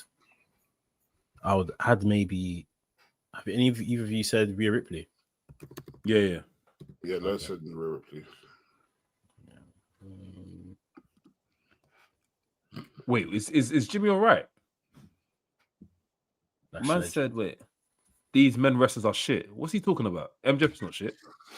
Carfetti's not shit. For men, I'll just go. Let me just say British guys, innit? Because I know he's going to say these. I'll go Ricky Knight Jr., Luke Jacobs, Man Reese. He's old. He's 30, no? Man Reese ain't 30. Reese can't be 30. Reese is like 27, I think, 26 or so. Oh no, he's 28. So 28. Exactly. Man Reese. I can't say his name out loud. Who else? I'll go Leon Slater. And I'll go Kid Lycos 2. That's I'll say those names just to pop curse.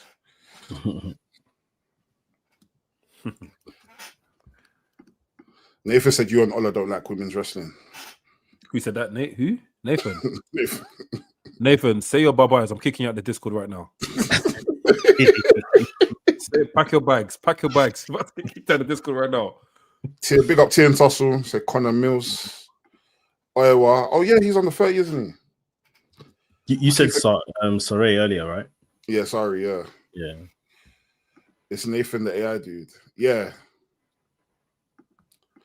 Osprey is 31, mate. Yeah. He's 31, 32. In his 20s. Bumble crash. Man said you. All right, cool. Should we go to the questions in the Discord? Yeah. I've got the first one here from Darren. After Darren. Darren said, if Roman and Cody had a third match, who should win? Is it for the title? No, just a third match, a random third match. Who should win? Cody. Yeah, Cody. Yeah. Roman's getting out of here, man. He's going to Hollywood now, man. But he said that he's still going to wrestle, though. He said he's going to be Hollywood and wrestle at the same time.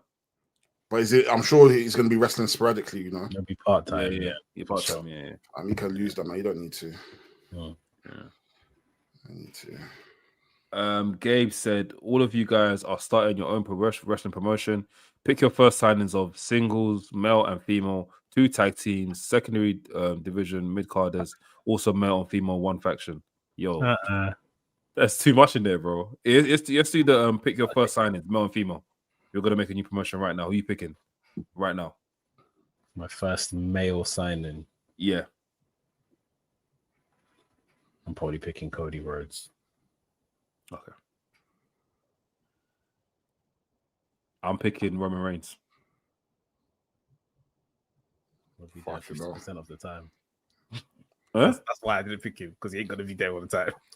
No, but it's a new promotion. He has to be there.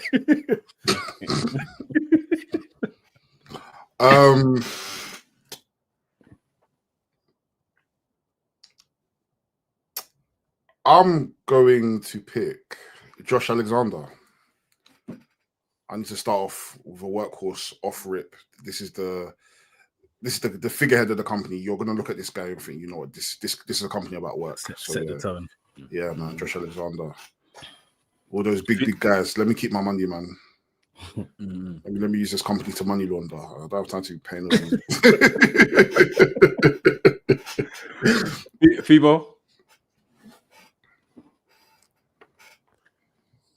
Female.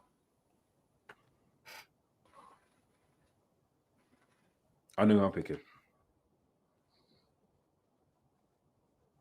Who? Becky Lynch. Okay.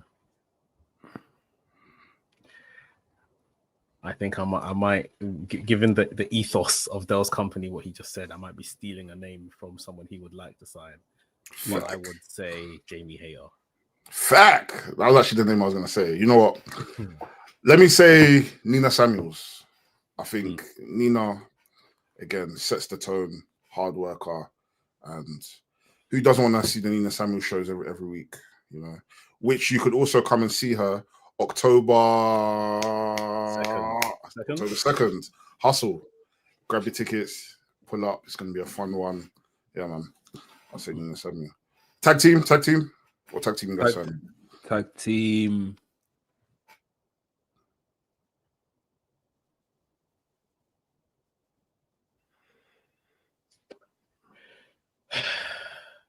I've got an obvious one and an outside-ish one. How many tag teams? 1 or 2? One. I'll go with the Young Bucks. Them man I still got it, man. Them man are still the best. They'll go before me. I'm still thinking. I'm checking my budget as well. These times have to be your budget. This is beer mode. To be fair, Young Bucks they'll go for free now because they've got the 500k in it. So, yeah, I was gonna say Young Bucks. Yeah, I'll say Young Bucks as well. I think Young Bucks are. If you had told me 5 years ago that I was gonna pick Young Bucks for my company, I would have said hell no. But nah, Young Bucks, they're solid. Yeah, man, I still got it. Yeah. But then I would work a storyline where they split up. Maybe Matt Jackson gets a back injury, and then I'll shoehorn Nick Jackson to have a mid-card title run. That guy's going to the moon. Mid-card title run. Open challenge every week. Yeah. This guy's doing research. Forgot tag teams, bro. Come off cage match, man. I jump on cage match. Come off cage match, fam. But I'm asking emails, man. Don't do this to me, man. Come off cage match, fam. If we're doing tag teams, I'm looking at the Creed brothers. Oh, that's a shout. That's a good shout. Yeah. What's that? Next one is secondary division mid carders, male and female. So somebody you can push later on. Yeah. If I'm gonna pick someone, it's going to be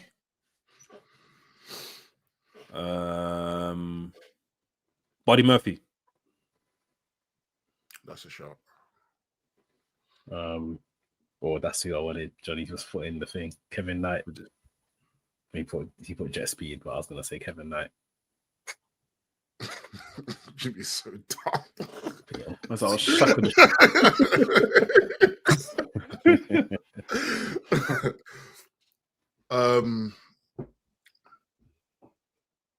Mid-carder. Someone that will set the tone for this division. Can't like Michael Oku, man. I think Michael Oku setting off as Michael Oku setting off as the mid-card champion, giving you classics every week, and him and the Mirror come together. Fam, come on, Cage. Who's not tuning in every week for that? He's about to write Now We Play. Now We Play. Women. What about you? Women. Oh yeah, go Max. I said Kevin Knight. Kevin Knight, yeah. Women mid-carder. Chris Statlander. This is where I'd use Willow. I can't lie, Jada Parker. But she's not allowed to bring Jey Uso. Jey Uso has to stay home. Don't bring Jey Uso. He's banned from the building. Don't bring him. If you want to say hello to Jey Uso, go to the car park, chill with him. But the minute it's now time to work, he has to go and watch it in a bar or something. He can't come inside. In a bar, not even catering. Nah, he can't come catering. There's no food for him here. Only I get to see what's in front of me, not him.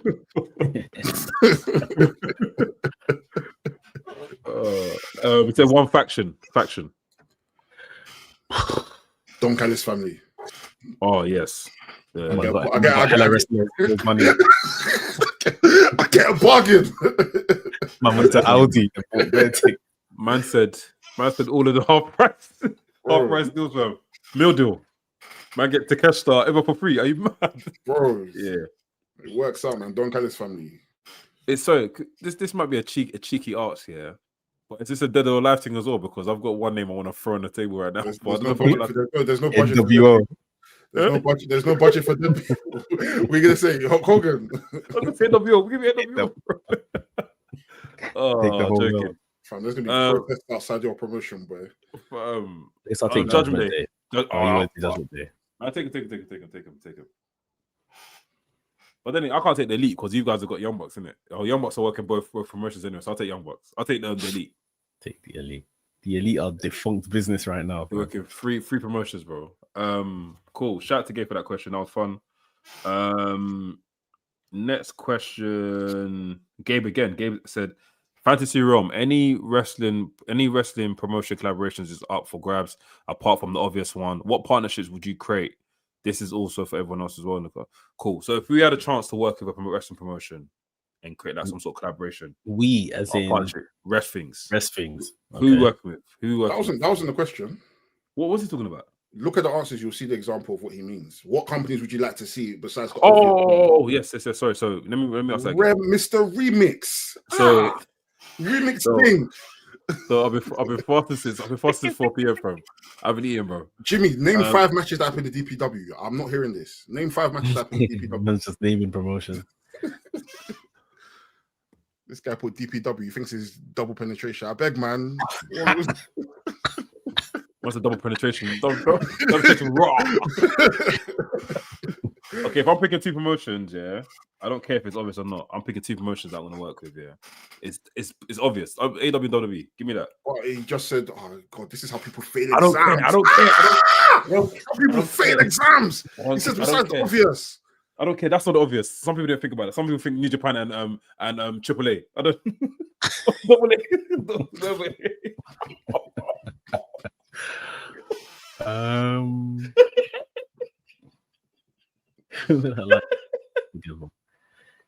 Oh.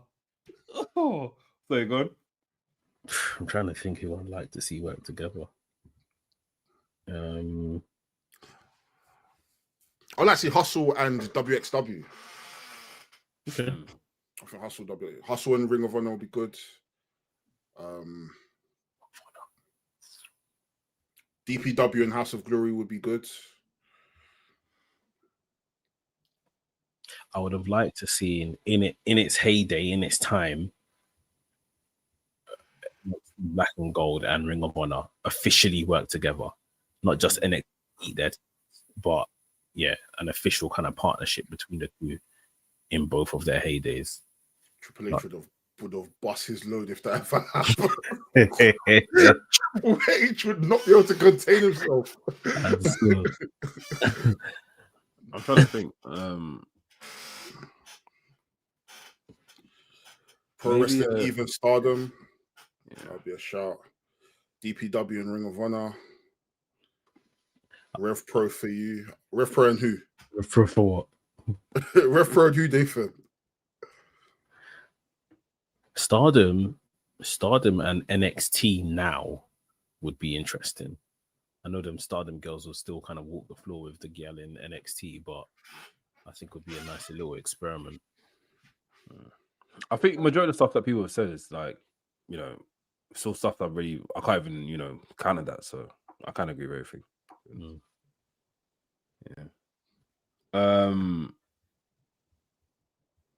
Yeah. Though you said no and House of Glory. That's a good shout as well. Oh yeah. Yeah. I know Noah's collaborating with Progress right now. So pretty sick as well. Well, sorry. South Rev Pro and Go. Hey,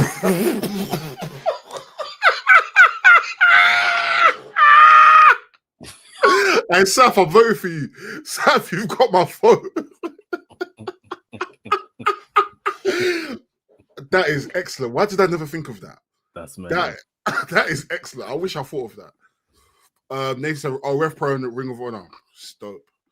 We're making Stardom Babes job to Jada Parker the vice sponsorship. Johnny said Lucha Underground and today's NXT would be comedy. That would be funny. Curtis got 3 questions. Okay. Oh, that's for something else. Okay, question for the live stream pod. He said, if you could get a film director to work on any vignettes and video packages, what would it be and who and what would it look like? And whose video would it look like? Later, the floor is yours. So if I'm picking come center. Yeah. You're gonna crop it. Say what you want to say. I think if I wanted action and all that sort of stuff, a guy that's like good at trailers or kind of sells a trailer to like a Michael Bay film, like a Transformers style trailer, and I'm doing it for like a WrestleMania main event. Or if I wanted emotionally something to hit me, like proper hit me. Okay, there's 2 things. Michael Bay won for a main event WrestleMania match. For a mid show, like a mid card match, whatever. And I wanted some sort of like emotional investment, some sort of like tears or some sort of like, you know, recollection to history or something like that. I'm getting one of my favorite directors of all time, Ryan Coogler. He's gonna come in and do a vignette probably for, I don't know, a match between Roman Reigns versus JAE EAUX, and it's like proper tears and family in the line, that sort of stuff. Finally, if I want a spooky boogie surrealist, I want surrealist type vignette, something that can fit Bray Wyatt and The Undertaker or something. I'm getting another one of my favorite directors, Louis Buñuel. He's a great surrealist director. Even if you go further back, we even got added my guy David Lynch as well. David Lynch, banging director, he'll do that as well. So yeah, man, those are mine. Guys, any directors? I was gonna say Jordan Peele, but Jordan Peele. You think I know these people's names? I'd say a film that you wouldn't like. Oh boy, all I watch is wrestling and football. If no one's directing anything there, then I don't know. I can't tell you. I'm taking you to watch Thingy of Smashing Machine on the 3rd, bro. Ryan Coogler for Trick Williams versus Over. There you go. Emotional Who's stuff. Ryan Coogler? What has he made? Black Panther, Fruitvale Station, Sinners. What's that? Creed. He's also got a short film about some guy that cut his hair. I think it's like So a he university. makes films about black people. It's a mix. It's a mix, you know. But he's majority of people he works with is black in it. But he's great. Spike Lee's old stuff is good, but no, not for me, man. What's wrong with Jimmy? Why is he racist? I don't understand. Why is he racist? Don't mind this one. If you get five wrestlers to compete in the Progress Atlas division who haven't competed for that title, who would you bring in for that title scene? That haven't competed for that title. Yeah. So Atlas is more so heavyweight. The super heavyweights, isn't it? So for me, I'll put myself in that. If I'm joking. It's me. Rocco Garcia. Yeah, I think Rocco Garcia would be a good shout for that. Bruni. Vittorio Bruni would be an excellent shout also. Trying to think who else. Obafemi would be an excellent shout for that. Jake Rusev. something. Yeah, something, yeah. Jake something would be excellent. Rusev would be a shout as well. The answer's Brody King. Brody King as well. Yeah. You know what, funny enough, I'll actually put Woodlow as well. I feel like Woodlow would shine anywhere outside of AEW. So him in Progress, I feel like I agree with that. Like that the Powerbomb Symphony in Camden, I promise you, I think I'll go off. Yeah, but I don't know, some way, somehow he'll injure himself. So I don't know if he'll even make it past his That is entrance. also true. So yeah. That is also true. Yeah. Curtis then asks, which international matches feel mind blowing in hindsight that you've seen when certain wrestlers have competed or had side quests in different countries? Oh, okay. There was a match between, I think I put in the Discord. It was Macho Man Randy Savage versus another Japanese legend. I forgot who it was, but I was like, raw. When did this happen? Was it WWE or WCW? I think it was WWE. It was WWF, but it was like I think it was a WWF and AJPW collaboration. Was it All Japan or SWS or? No, it was All Japan. It was All Japan. I think I put on the Discord and I was like, "Right, we didn't know Macho Man Randy Savage went there." I forgot who was wrestling though. His multicolored squared ones. No, what was the guy he was facing wearing? Oh, who's wearing pants? Pants. I'm gonna find it. Tenryu? I think it was Tenryu. Yeah. I think it was Tenryu. Let me find it. I still remember watching New Japan and the vignette of Chris Jericho coming on screen and absolutely losing my shit. That was mental.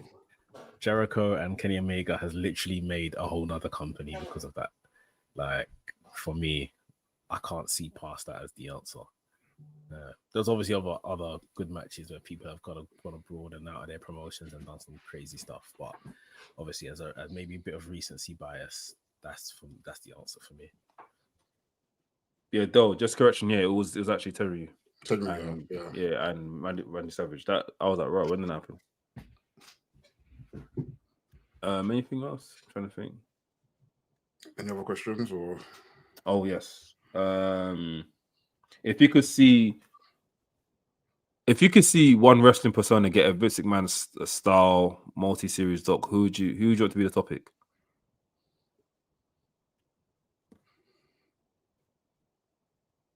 But what does he mean? As in like what we just had on Netflix? Yeah, what we got to Vince's, similar to Vince's doc. Who do you want to see one on? I would love to see one on. Okay, there's two people. One, actually, there's three people. One, Eddie Guerrero, because I know Eddie Guerrero's history goes as far back as when his dad used to wrestle. We can talk about that. Number two, Paul Heyman, and number three will probably have to be.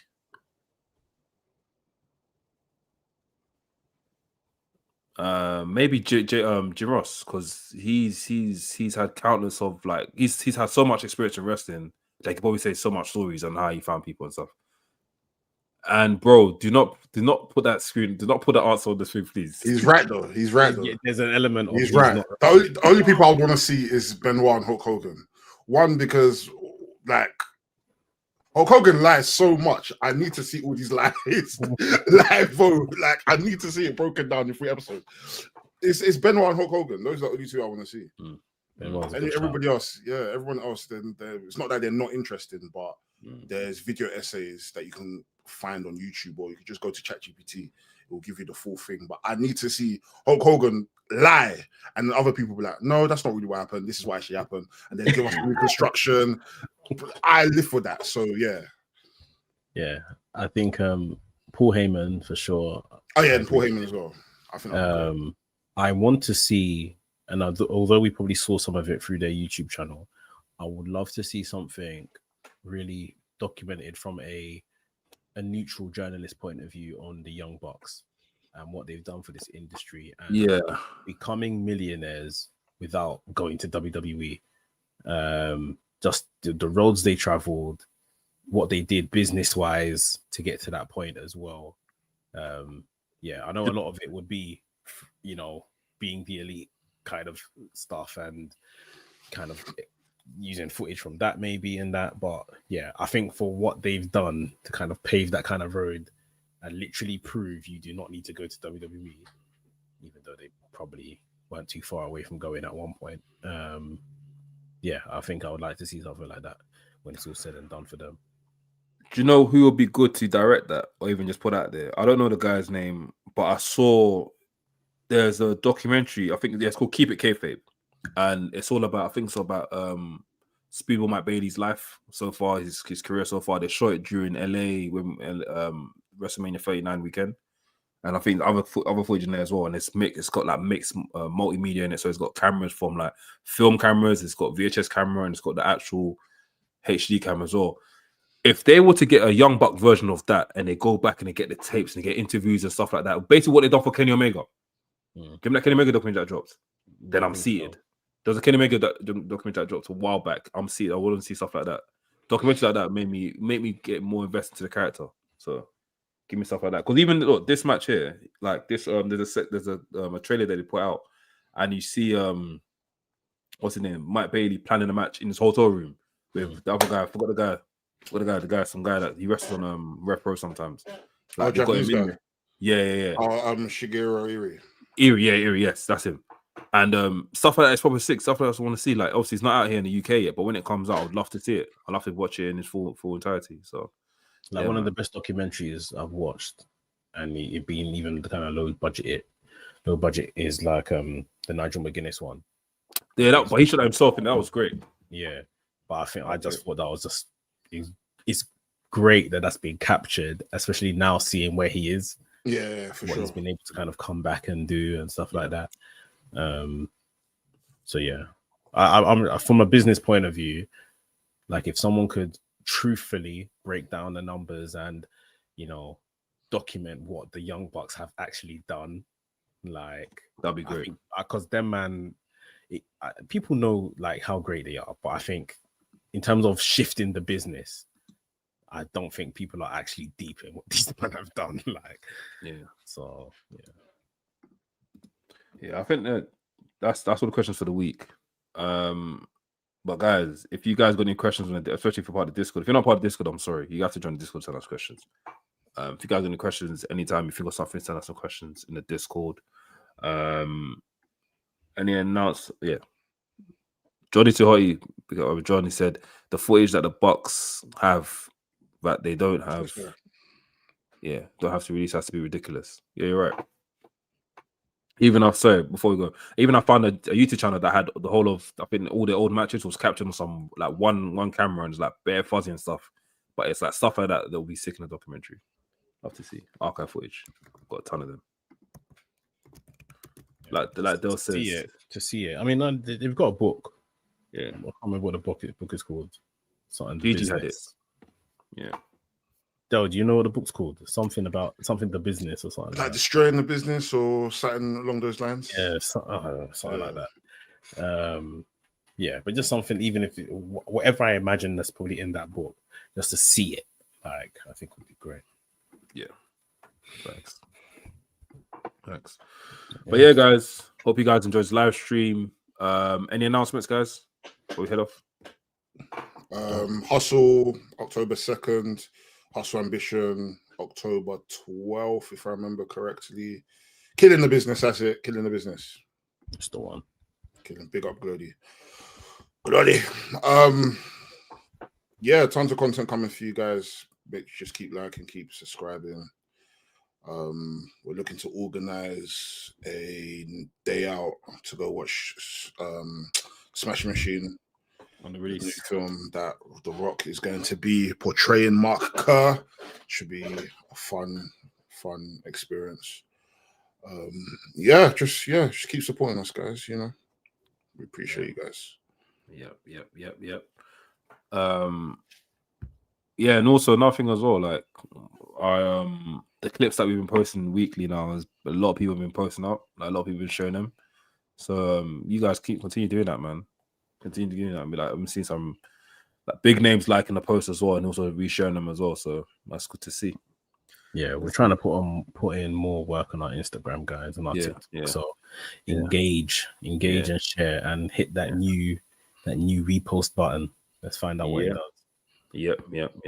What does that even do anyway? Does that come on your timeline? It's retweeting it. Yeah, that's basically it. So now we can see who's watching the madness. Nothing now, unless they all posted. They was like it. Yeah. Keep liking, subscribing, guys. We appreciate you guys, and if you want us to do more live streams, let us know. Do what we can. You know.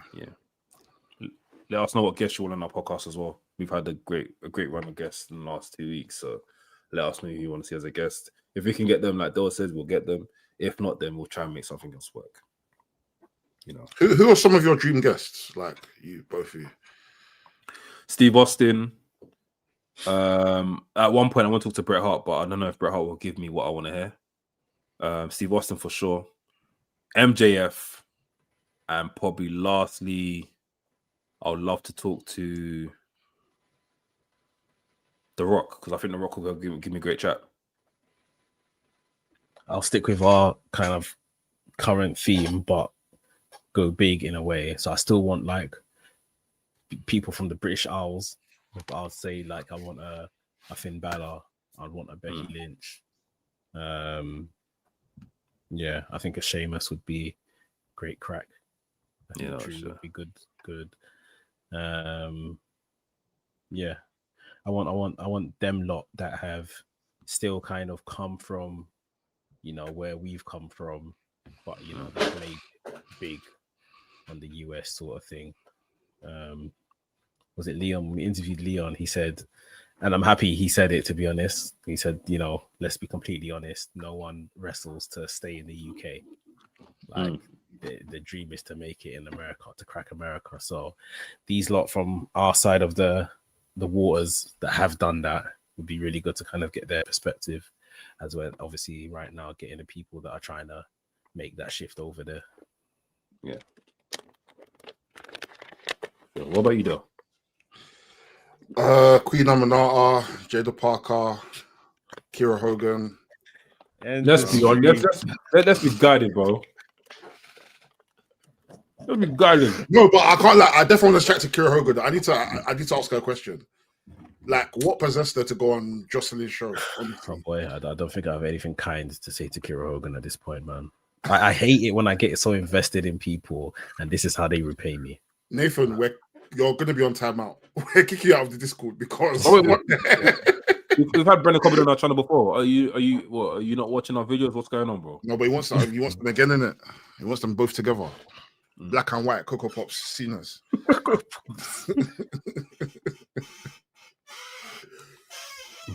I see that you have 7 members. That's interesting. That reminds me of when I had $7.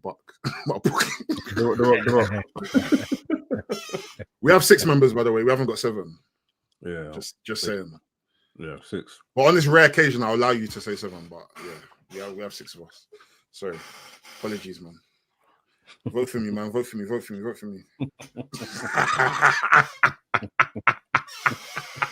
Look, you guys want to see my Lego collection? Quickly, just to change the subject. You want to see my Lego collection? I got more up there as well. Let me know. What is that? What is that? Do you know Tails? Tails From Sonic. From Sonic, yeah, he's got like this truck thing in it. So fair. And I also got another thing up there as well. I got Eggman, Dr. Eggman as well. I built as well. Got a few things still. Fair. You know, the way I look at that, if I now perceive it as something else, you know, that's death of the author. Anyways, I just want Brendan's dream to come true. Fair enough, man. Even Marie tap pivot.